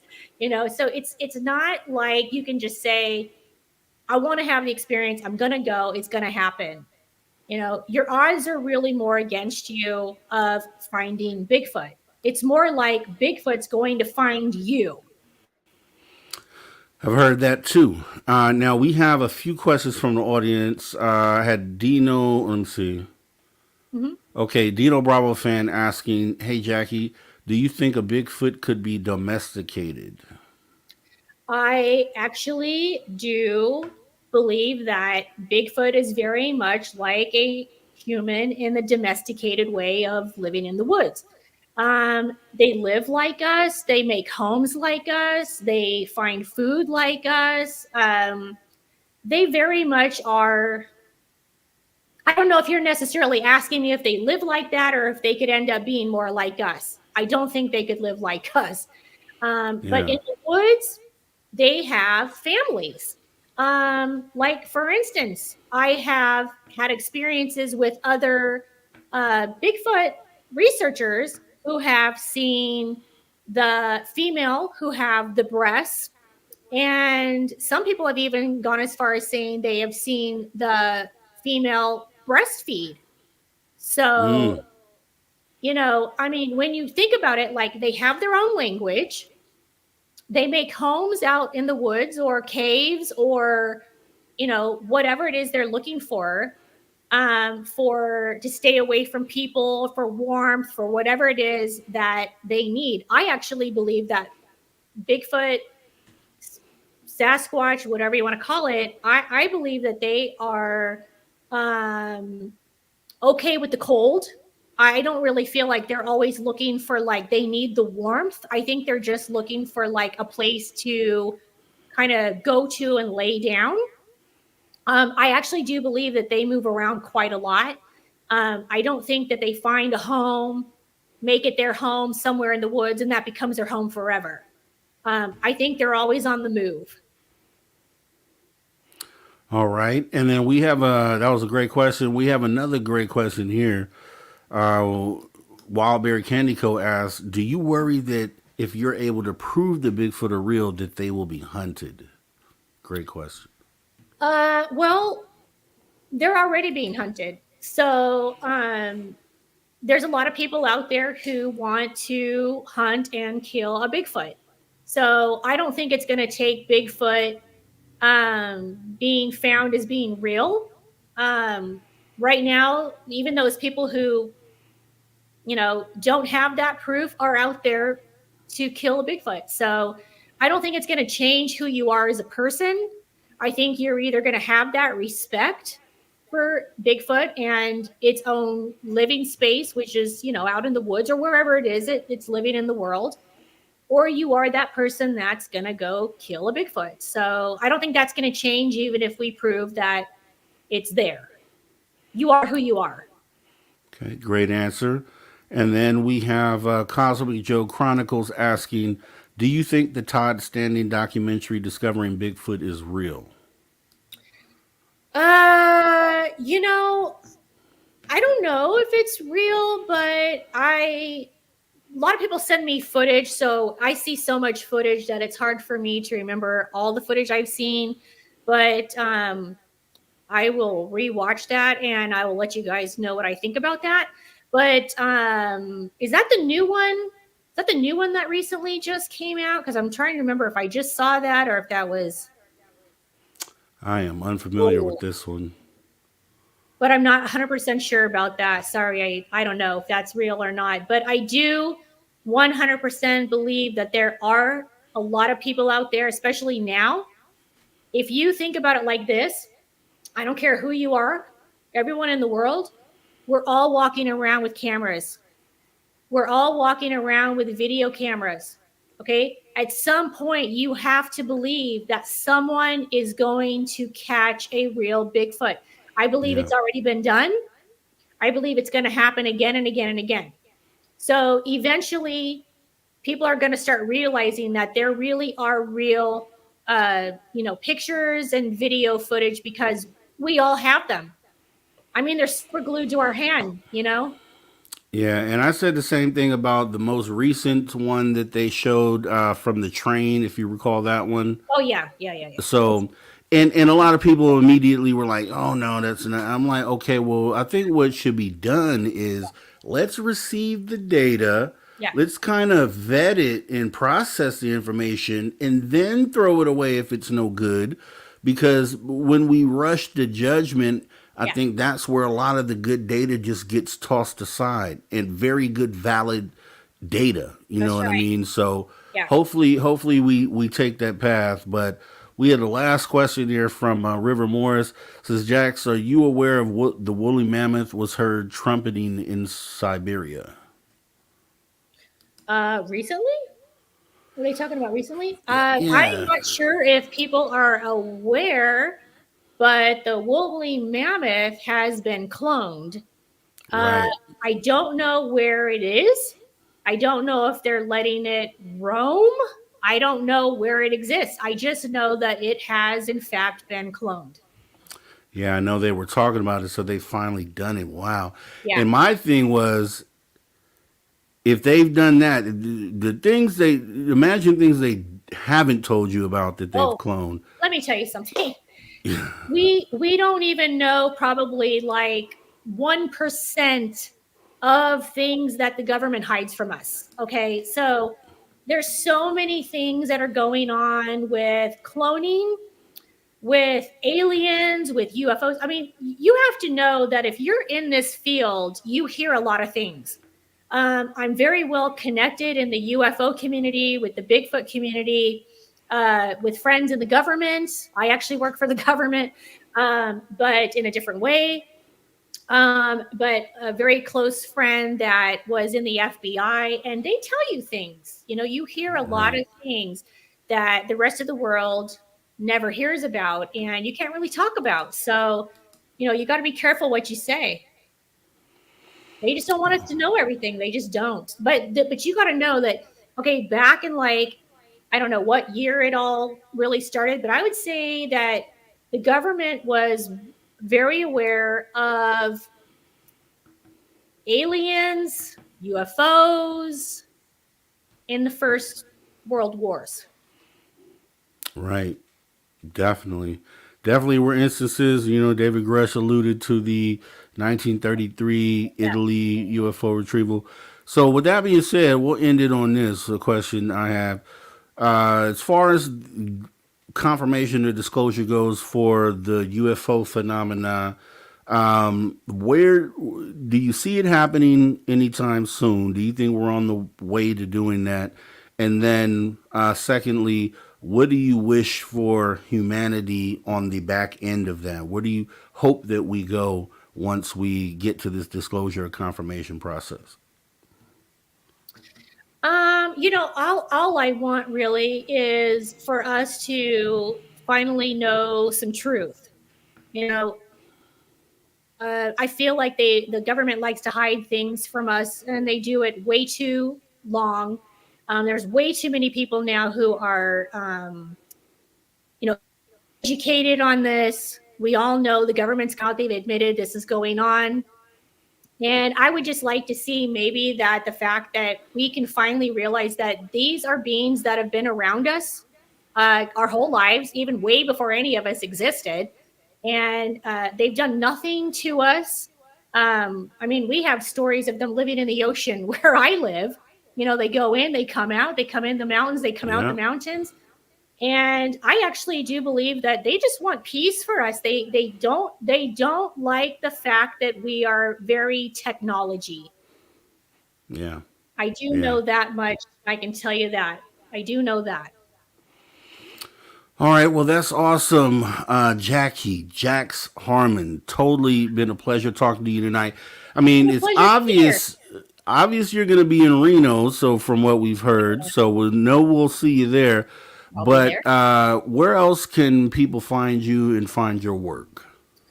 Okay, so if you're on Facebook, you can go find me at Jacque Harmon. My name's on here somewhere, but it's JACQUEHARMON. Or if you want to find me on Instagram, I'm either on West Coast Squatchers or Jax, JAX_Harmon. And that's the best places to find me. I also have West Coast Squatchers on Facebook as well. I'm always on, you guys. If you want to come on, I get on daily. I try to make sure if I have anybody out there who wants to talk or send me anything, I am more than happy to jump on and say hello. All So feel right. free to talk to me, message me, say hello. I'll say hi back. You, We can chat. you know it. That's the deal. We're gonna go over to your channel. We're gonna light it up over there, and we're gonna come on stage and join you in your domain. So that should be awesome. I know a lot of people are going to be looking forward to meeting you in Reno, myself included. And yeah, been a great time. I totally appreciate you coming on with me Of tonight. course. It was Awesome stuff. my pleasure. My All pleasure. right. Well, you have a great rest of your night. You You take too. care, and I'm going to go Take care. ahead, pause for the cause, take a break Bye. as we come back with hour number 3 of Spaced Out Radio. All right, Jax, take care. You too. Bye. Bye.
All right, everybody, welcome back to Spaced Out Radio After Hours number 3.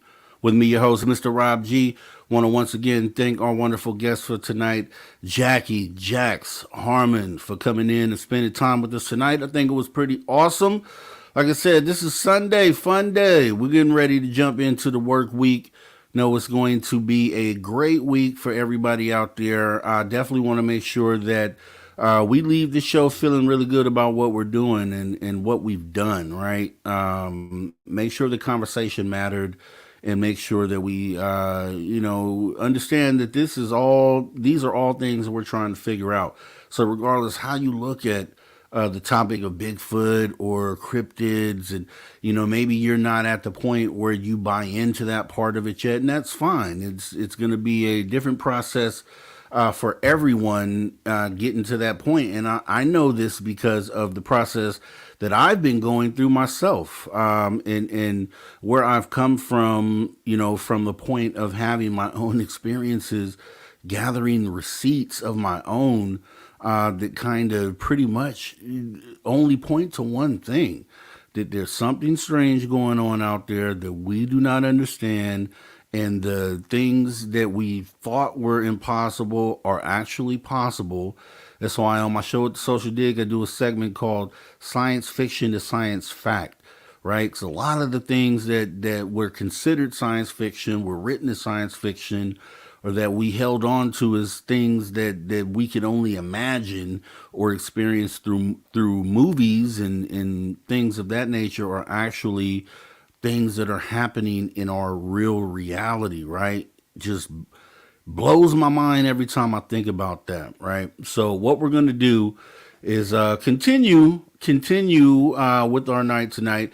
We're going to jump into some SOR cryptid stories, and we got some new music for that. So let's go ahead and get that queued up here. I'll make sure it's not too overpowering. And we're going to go through 12 scary ghost stories that will send shivers down your spine.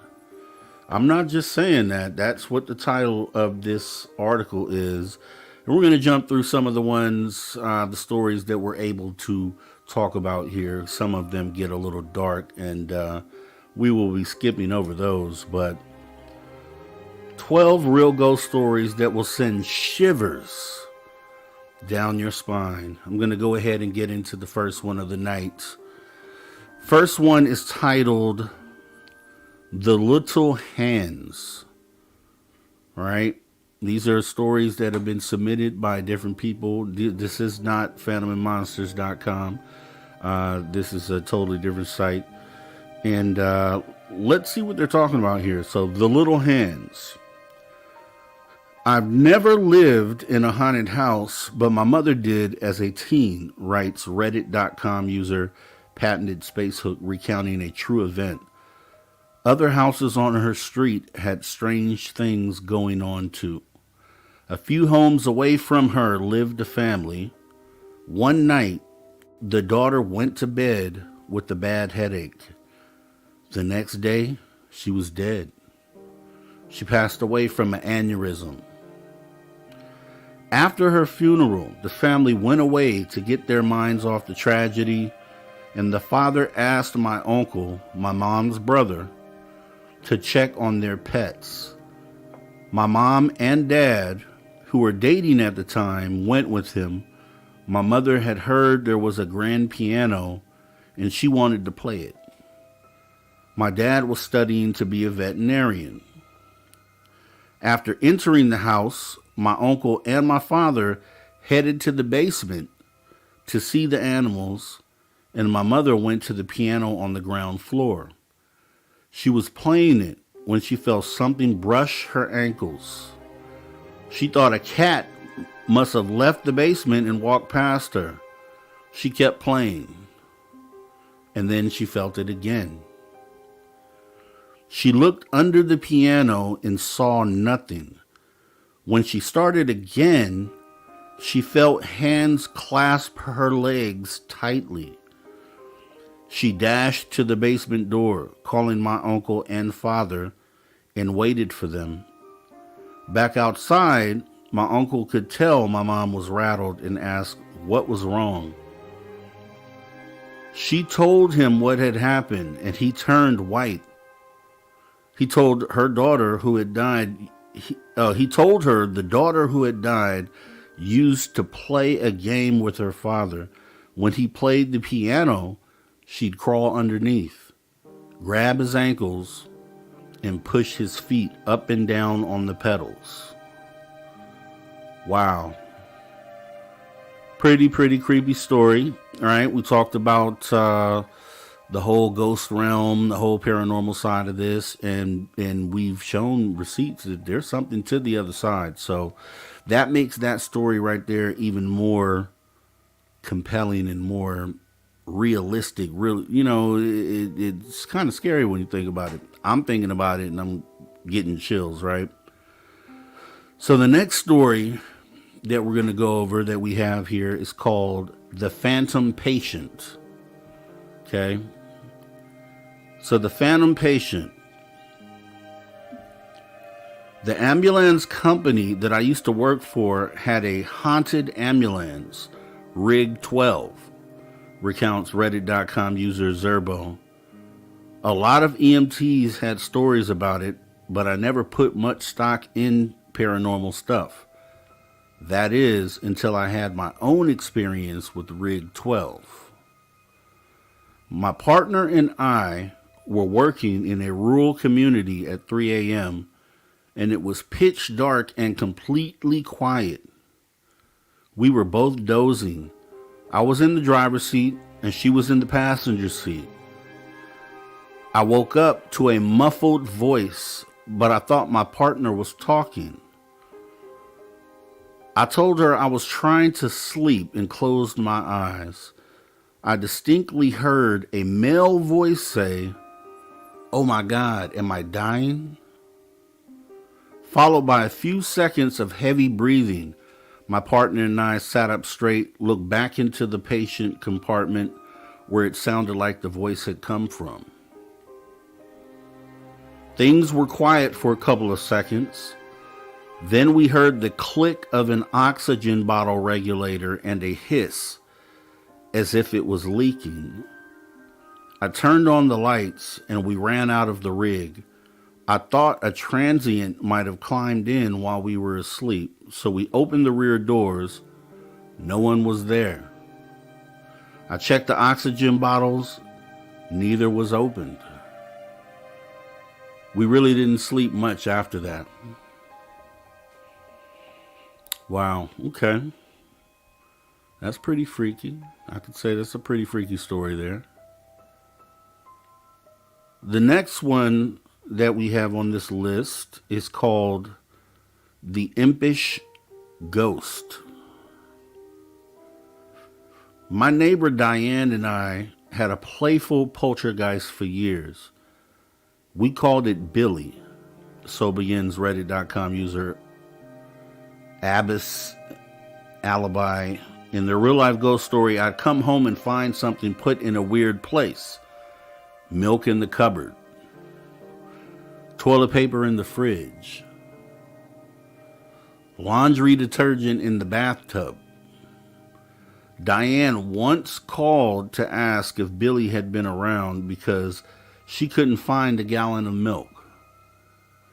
We finally found it outside on her back steps. And sugar? Darn sugar. Every morning my sugar bowl was empty.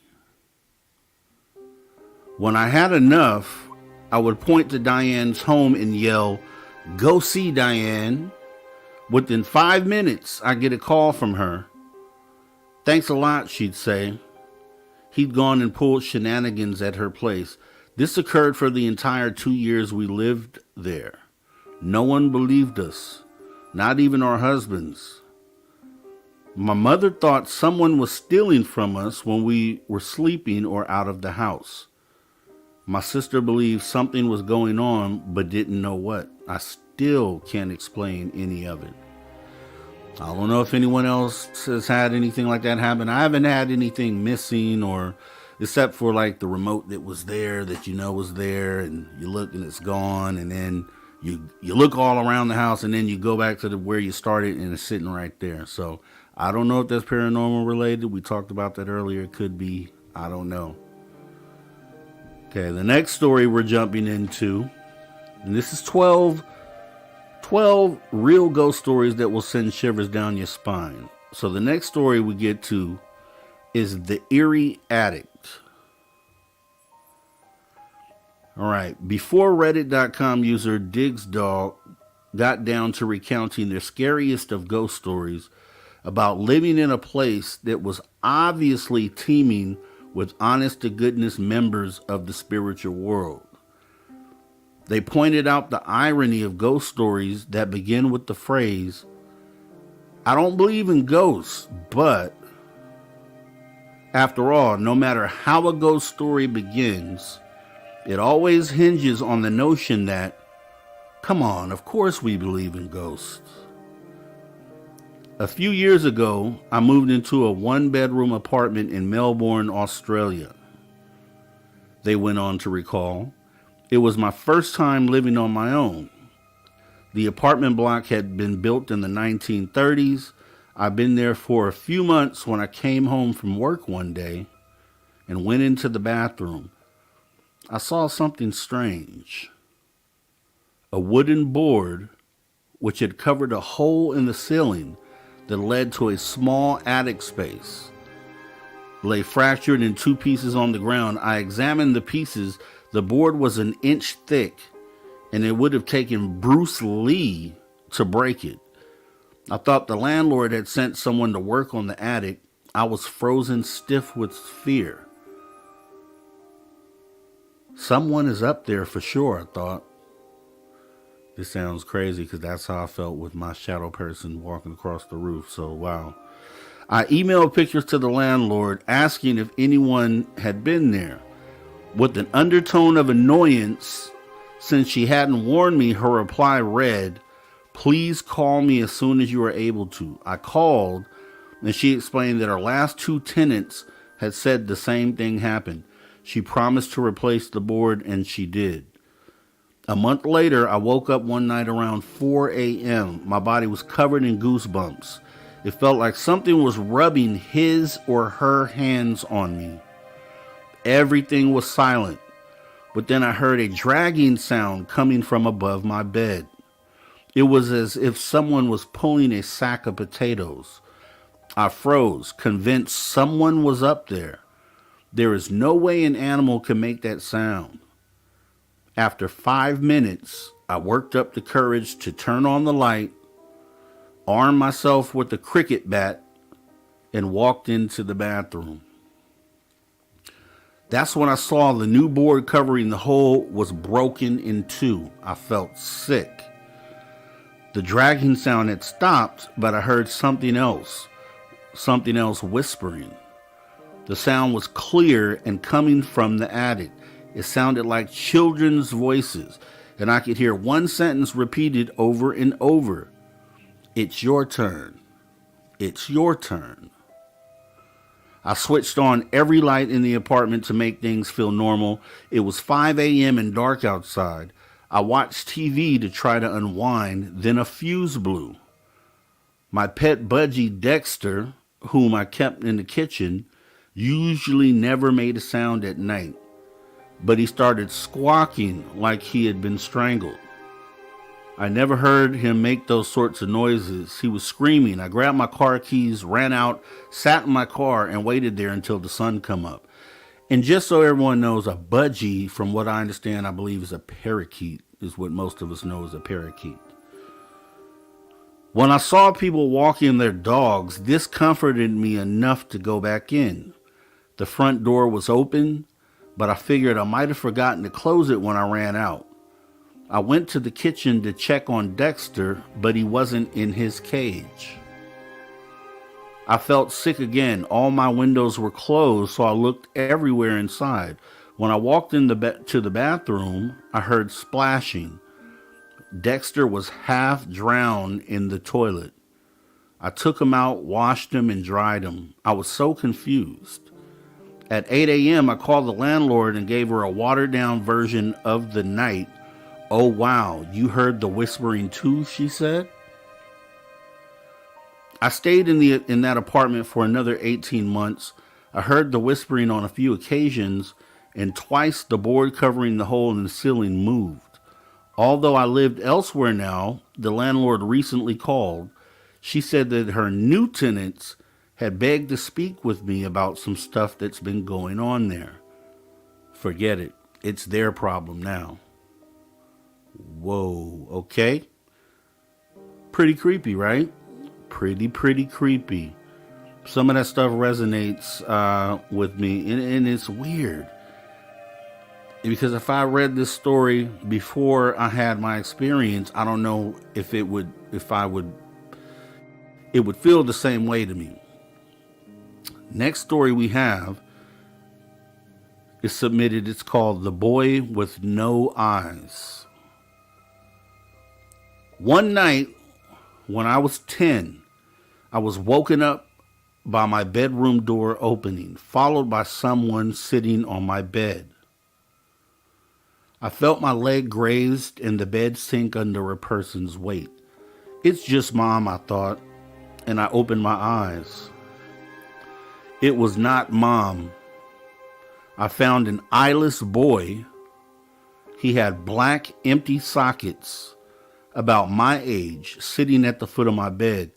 He extended his hand, and in it was a little box. I was startled, but I reached out. He pulled back. I reached again and said, "Give it." Then I blinked, and when I reopened my eyes, he was gone. But I could still see the imprint where he sat on my bed. Fast forward 5 years, my girlfriend came over to do some homework. After she finished, she took a nap while she waited for her parents. When they arrived, I tried waking her up. She opened her eyes suddenly, looking up at a corner where the wall met the ceiling. She pointed there and went back to sleep.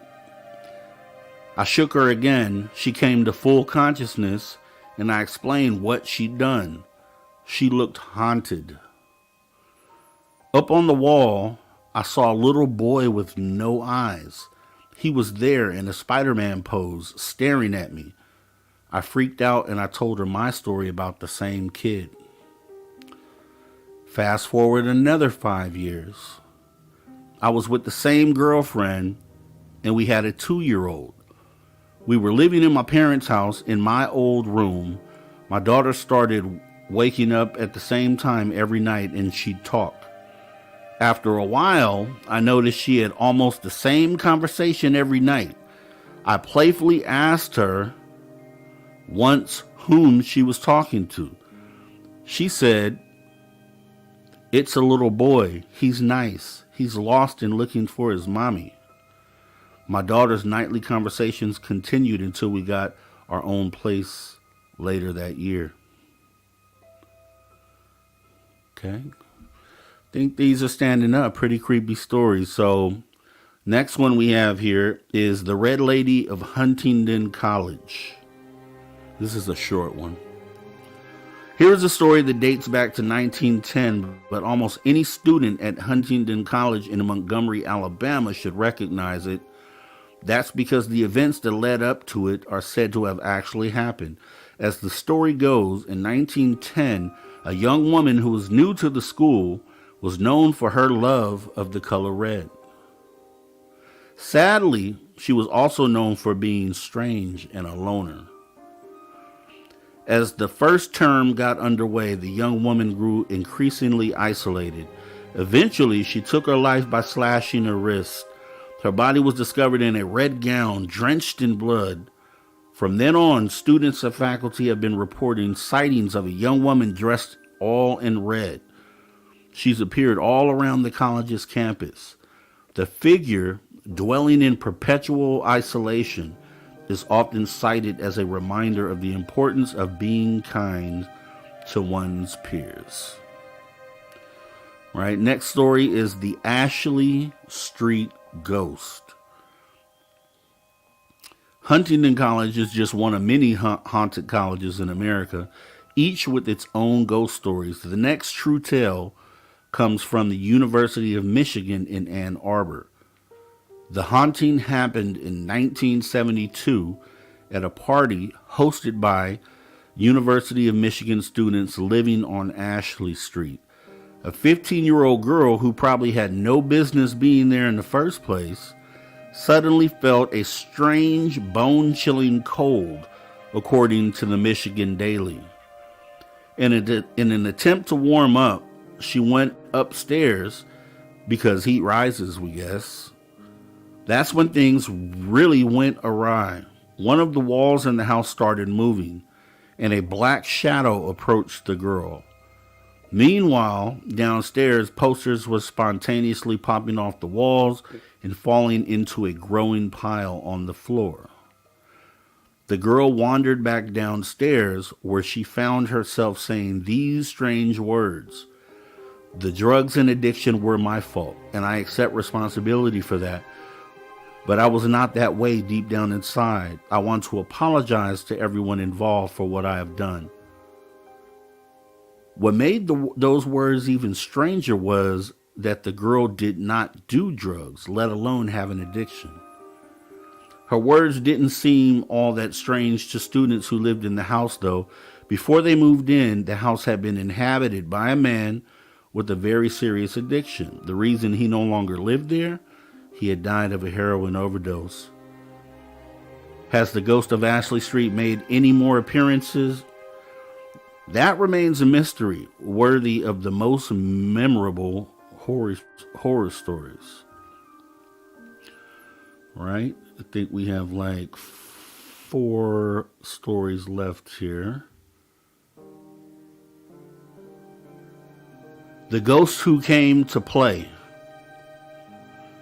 This true ghost story might strike you as more awe than eek, but only until you consider that we really have no idea what our 4-legged friends can sense that we cannot, including the scariest of scary stories. Can dogs see ghosts? Well, there are plenty of dog experts out there, including veterinarians, who will attest to the fact that there's lots of documentation that could support the notion that dogs can sense paranormal activity. And then there's the fact that this story comes from Reader's Digest directly from a well-known psychic medium, Christy Robinette, who has used her ghost whispering skills to help detectives solve more confounding cases. Marlene settled onto the side of her bed and patted Jack's pillow beside her, Robinette told Reader's Digest. A year had gone by, but Marlene was still adjusting to widowhood. Maybe it was crazy to think that after 40 years of marriage, she would ever adjust. Elmer, the golden retriever, seemed to understand this from the very first. That cold, moonless night when Marlene returned alone from the hospital, Elmer did something he'd never done before. He jumped up onto Jack's side of the bed and laid his head on the pillow. Jack would never have allowed it, Robinette pointed out, but Marlene didn't just shoo him off. Instead, she lay down beside Elmer and let the peaceful sound of his snoring lull her to sleep. The next night was the same, and the night after that. Over the past year, it had grown into a comforting routine, but not tonight. Tonight was the first time Elmer had left Marlene alone in the bed since Jack's passing. But hearing nails clicking on the wood floor downstairs, Marlene recognized the sound of Elmer requesting outsies. With a sigh, Marlene made her way downstairs to the foyer. Dave Scott is foyer, not foyer. But Elmer wasn't pacing in front of the big oak door. Rather, he was dancing and wagging and wiggling and bowing, just like he used to do when Jack would come home from work. To Marlene, it felt as if Jack had just come home, and Robinette, who was known for her intuition about these things, believed that is indeed what happened. Awesome. Next story. The Lost Colony of Roanoke. Roanoke Colony was one of the first European settlements in the United States, located on an island off the coast of what is now the state of North Carolina. The colony was established in 1587 under the auspices of the first Queen Elizabeth. Soon after, the colony's leader, John White, returned to England, where the settlers came from. His trip was meant to be brief. He was only meant to grab supplies and return to the New World. But political upheaval in the form of England's war with Spain,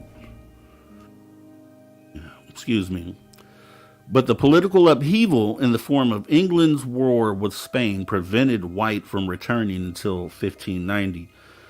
It was only 3 years, but a lot had changed when John White returned. In fact, the entire colony, consisting at the time of 115 people, including a newborn baby by the name of Virginia Dare, was gone, just up and vanished. All that was left was a post onto which the word Croatan had been carved. Croatan referred to the name of a native tribe that had been on good terms with the settlers, so White thought the colonists had moved to the Croatan Island, now known as Hatteras, North Carolina. But they had not. It remains one of the most famous disappearances that no one can explain. What's more, there's never been any evidence to suggest the colony was massacred. Many believe the baby Virginia grew into a beautiful young woman, one who eventually fell into a doomed love affair with a native warrior by the name of Okisko. To this day, she haunts the woods in search of her man, often in the form of a diaphanous white deer, one that always vanishes at dawn.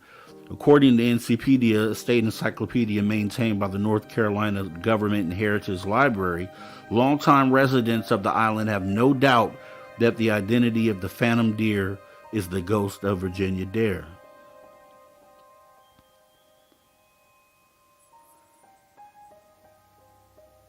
All right, next story, we have two more. The Princes in the Tower. This is a story of two young princes, brothers Edward and Richard, who were imprisoned in the Tower of London to prevent them from becoming king and heir apparent, respectively. In April 1483, when King Edward IV died, his eldest son, Edward V, who was just 12 years old, briefly became king. Because of his young age, he had a regent appointed. The regent was the young king's uncle, known as the Duke of Gloucester. This uncle was known to be deeply resentful that the boys even existed. If it weren't for them, he would have been next in the line of succession. What happened next is shrouded in mystery. Indeed, is one of the strangest British royal family mysteries. It appears that the young king and his brother, Richard, the Duke of York, were kidnapped and locked away in the Tower of London, after which the Duke of Gloucester declared himself King Richard III. The two young princes were never seen or heard from again, and two small skeletons that were eventually found in the tower are believed to be all that's left of them. Other than the ghostly apparitions, that is, British papers have reported on visitors who claim to have seen the ghostly figures. Are these scary stories tabloid fodder or proof of the paranormal? That's for you to decide. And the last story is the ghost of the hanged man. One theme that many ghost stories have in common is that they offer a sense of justice in return for a wrongful death. This particular ghost story, however, offers a somewhat different take. It's about a wrongful treatment and the death and revenge in the afterlife. October 13th, 1877, Robert Schmally was hanged after a trial that found him guilty of a terrifying and inexplicable murder spree. The townspeople were filled with so much anger and hatred that they left his body hanging for days. The tale says not one of the townspeople demonstrated even a shred of remorse, let alone forgiveness. Since then, Schmally has been said to haunt the town. Those who have seen him say he appears as a ghostly male figure, but as soon as the figure registers in your mind, it disappears, somewhat maddeningly into the darkness. That seems like the perfect ending to the best of the ghost stories. We want to go ahead and thank Reader's Digest for 12 awesome ghost stories as we go ahead and get ready to wrap this thing up on a Sunday, right? Awesome stuff. So what we're going to do, we're going to go ahead and get ready to switch it up a little bit as we have 20 minutes to spare. And I think you know what we're going to do here.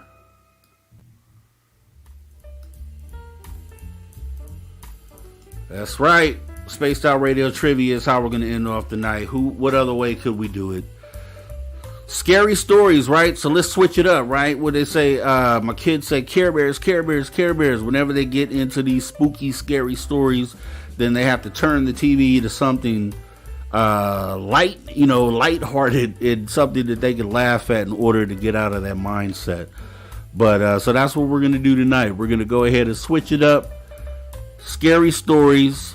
We're going to go ahead and get into some fun stuff for the last 20 minutes. Then we're going to go over to the social dig for the call-in show. So I hope someone gets on and talks tonight. I want to see where we're going to go with the conversation tonight. So make sure you guys go over to the social dig as soon as this thing is over tonight. And I want to hear from you. I want to hear from you tonight. Not you. I want to hear from you, that person right there.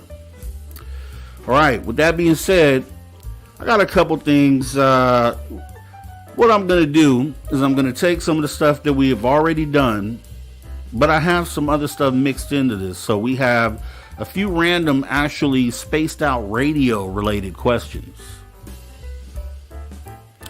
So I'm going to start off with one of those. Let me go ahead and make sure I turn this down a little bit.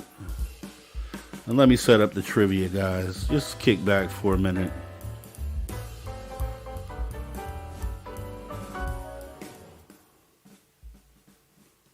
On my side, it sounds so loud.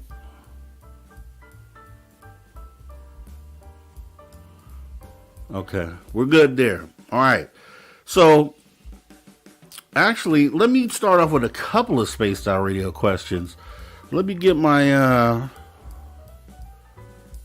chat up here real quick.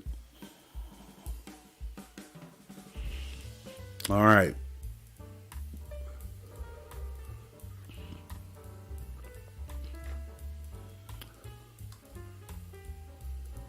Okay, here we go. Very easy question. This is how we're going to start it off. This is, if you know Spaced Out Radio, then this part is for you. All right. Maybe we can do all within 20 minutes. I'll mix them in. So, first question is going to be, what does Dave Scott hate to eat for dinner? What does Dave Scott hate to eat for dinner? Everybody knows this. If you're SOR head, then you know this for sure. It is definitely breakfast for whatever reason. I don't get it. I just don't understand it. But yes, unfortunately, it is bizarre to Mothman. Dave Scott does not like breakfast for dinner, which is weird. I'm just going to call it weird. Let's just call it for what it is. Maybe it's the Canadian thing. I don't know. Okay. All right. Question number 2. I'm going to do a few Spaced Out Radio questions and then jump into the cryptids and then back to these. What is the SOR motto? What is the motto for SOR? For Spaced Out Radio, what is the motto? We say it every single night.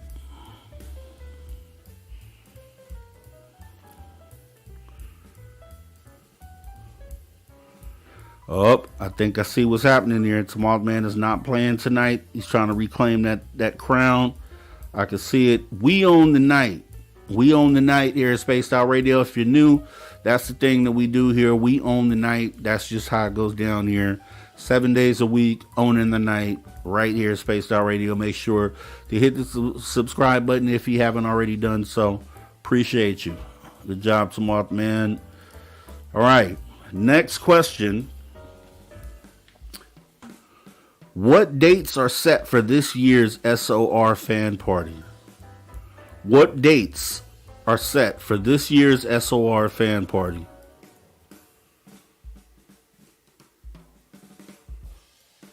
When does the fan party take place?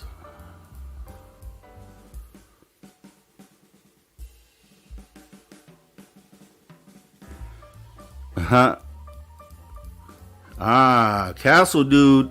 Castle Dude must have his tickets booked. See, that was the cheat code. Check your booking. Check your booking. Castle Dude, May 10th through 12th, 2024. Silver Legacy Casino and Resort. Make sure you're there. Right on, Castle Dude. Castle Dude is on point. May 10th through 12th, 2024. Awesome stuff, Castle Dude. Let's see. All right. Which Spaced Out Radio personality airs a show Sundays at 7 p.m. Pacific time right here on Spaced Out Radio? What Spaced Out Radio personality airs a show Sundays at 7 p.m. Pacific time right here on Spaced Out Radio?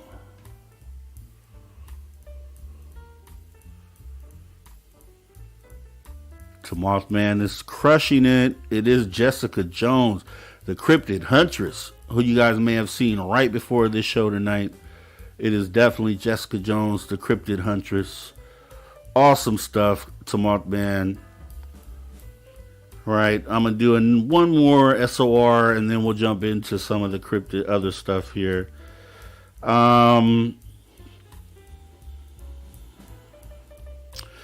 Okay, you got to be a real SOR head to know this one. You got to be a real SOR head to know this one. What is the name of Dave Scott's alien friend? What's the name of Dave Scott's alien friend? Talks about him all the time. If you're a real SOR head, you know this answer for sure. Can we be more specific though? There we go. I see it. It is human Carl. No, it's alien Carl, right? Human Carl is our buddy that we have here, Carl Bittner. So it's alien Carl, which would be Paramarv. Let me see. Paramarv.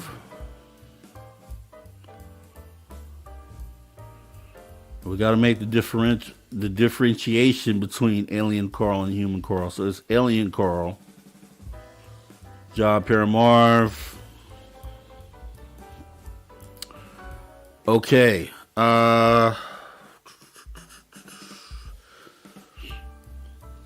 Okay, let's see. Let me take some other stuff. Boom. All right, in 2004, what type of flying objects were encountered by the U.S. Navy pilots off the coast of Southern California, leading to the declassified videos being released?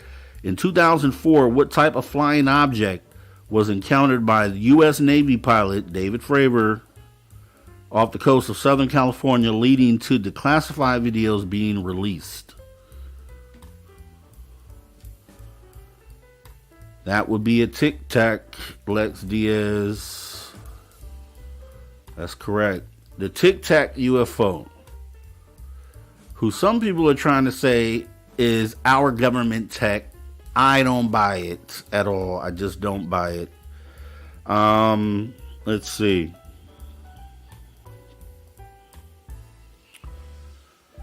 Okay.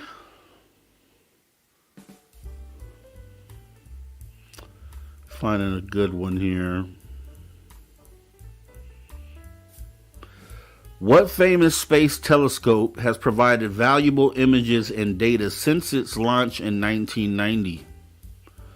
What famous space telescope has provided valuable images and data since its launch in 1990?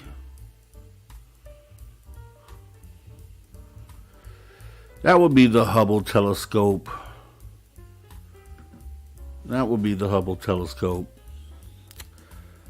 Bonus question then. What telescope recently replaced the Hubble telescope? So Tamak Man got that. What telescope replaced the Hubble telescope?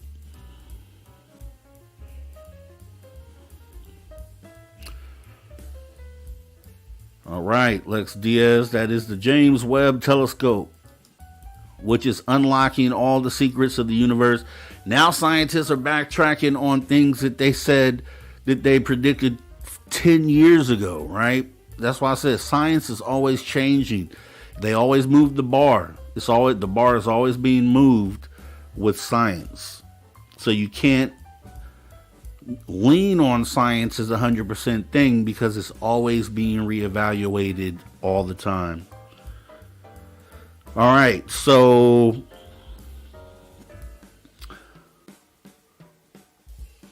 who joins Spaced Out Radio the first Friday of every month? Who joins Spaced Out Radio the first Friday of every month?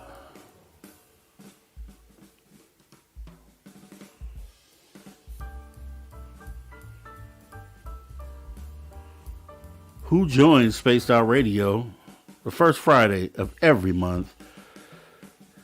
Took too long for you guys to get that one, man. It happens every month. R. Keith Andrews, guys. Thanks, Paramar. Appreciate you.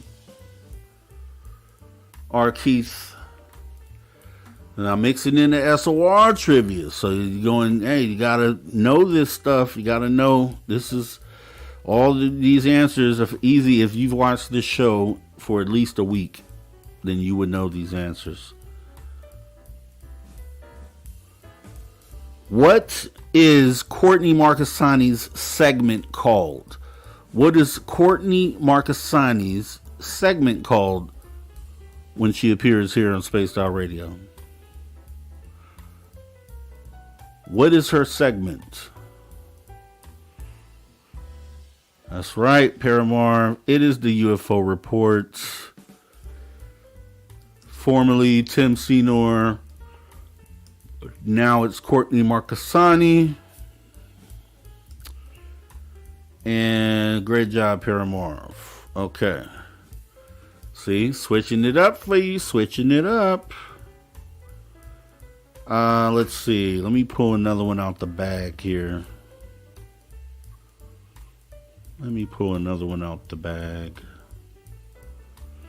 Oh, you may have to Google this one because I wasn't even sure of this one.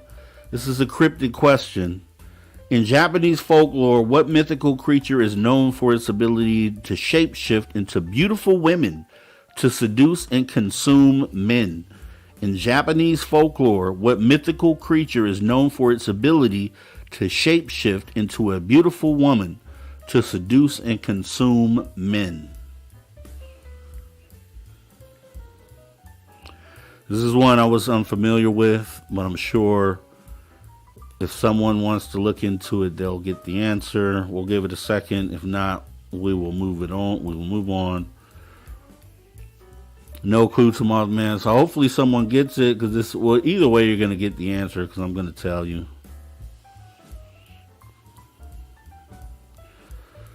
All right, nobody got it. So this is one for the books. You might want to write this down. Kitsune, Kitsune. So Kitsune, that maybe that's something you can look into, educate yourself on that one.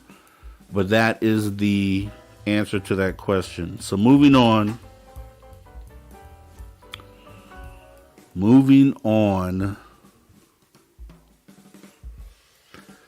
Paranormal question. In paranormal investigations, what is the term for a recurring dream experienced by multiple people who share similar details?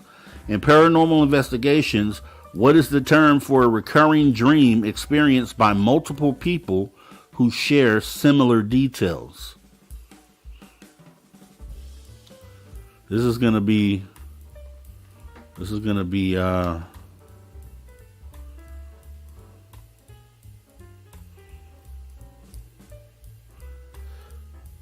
in the paranormal investigations, what is the term for a recurring dream experienced by multiple people who share similar details? It is called a collective dream. Just so you know, collective dream. Okay. And our guest today spoke about this very thing on this next question here. So if you remember what she talked about, Jacque gave you the answer to this in our conversation tonight.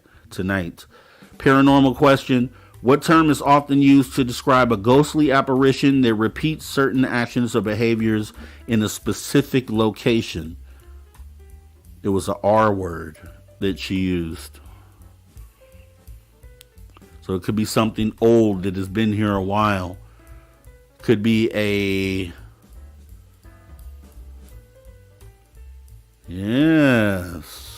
Yes. People were listening out there. That is awesome, man. I don't know what you're really saying to my man, but Castle Dude, you got residual, and that is it. A residual haunting is what it was. That's awesome stuff.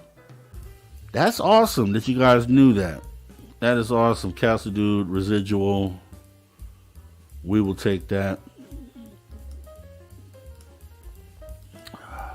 Okay. So Castle Dude got that one. Okay. That's pretty awesome, guys. Let's see. What do we got? Jumping back into some SOR trivia. What milestone did SOR, Spaced Out Radio, what milestone did Spaced Out Radio just recently hit on YouTube? What was the big milestone that Spaced Out Radio hit recently on YouTube? Subscriber wise. That's right. That is right. Celebrating. Lex Diaz got it. 25K subs. We hit 25K here at Spaced Out Radio, and I believe Mothman showed us we hit 10,000 on Twitter as well. Growing, and we love it. Awesome stuff. Great job, Lex Diaz. Okay.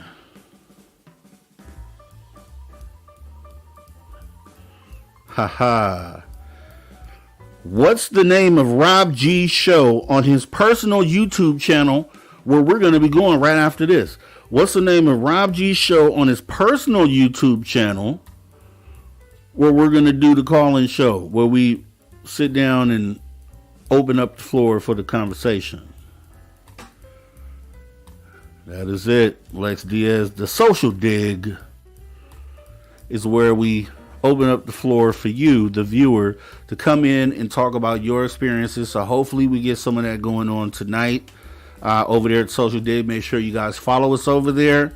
It's always awesome stuff. You can hear from other people in this chat. They come on stage. They talk about their experiences. Sometimes we have general conversation, but it's always a great time. So think about coming over and even hitting the subscribe button over at the Social Dig. What's the best channel to tune into to get your woo fix? What's the best channel to tune into to get your woo fix?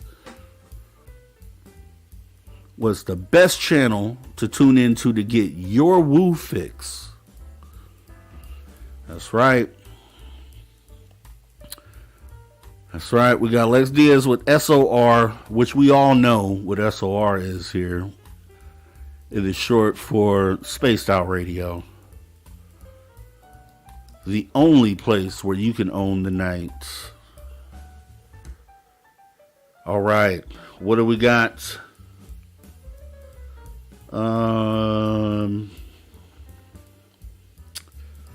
Okay, final question.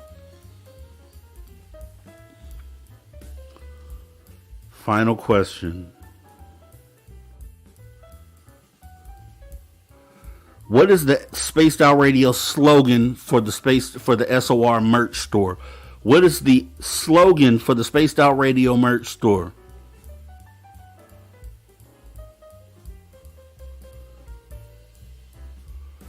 For the Spaced Out Radio merch store. Yeah, we'll go ahead and get it. We'll go ahead and give that to you, to Mothman. We don't have ugly swag, guys. We do not have ugly swag. And we will be talking about that and showing that here momentarily. So that is awesome.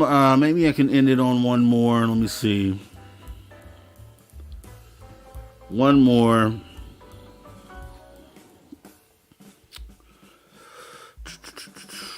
Let me see. What show airs at 8 p.m. Pacific time Saturday and Sunday? Only on Spaced Out Radio. Which show airs Saturday and Sunday at 8 p.m. Pacific? Only on Spaced Out Radio. Be there, be square. What show? That's right. It is the Spaced Out Radio After Hours, and Mothman got that. The only place where you can own the night on the weekends is After Hours. And over with the Cryptid Huntress. That's right. But Cryptid Huntress is at 7 p.m. Pacific, right before After Hours on Sundays. Saturday and Sunday at 8 p.m. Pacific is Spaced Out Radio After Hours. Awesome stuff. Let's go ahead and tally up the vote here, or tally up the tab here, see what we got. All right, we got Mothman with 1, 2, 3, 4, 5, 6. Ooh, Mothman's crushing it tonight. Who else do we have here? We got Castle Dude with 1, 2. Okay, 2 for Castle Dude.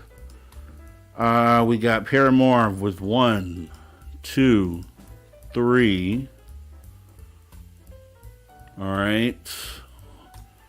We got Lex Diaz with 1, 2, 3, 4, 5. All right, and that is going to be it. So the winner for tonight is Mothman. It was a very close race. So Mothman with the win for tonight. Everybody give it up for Mothman.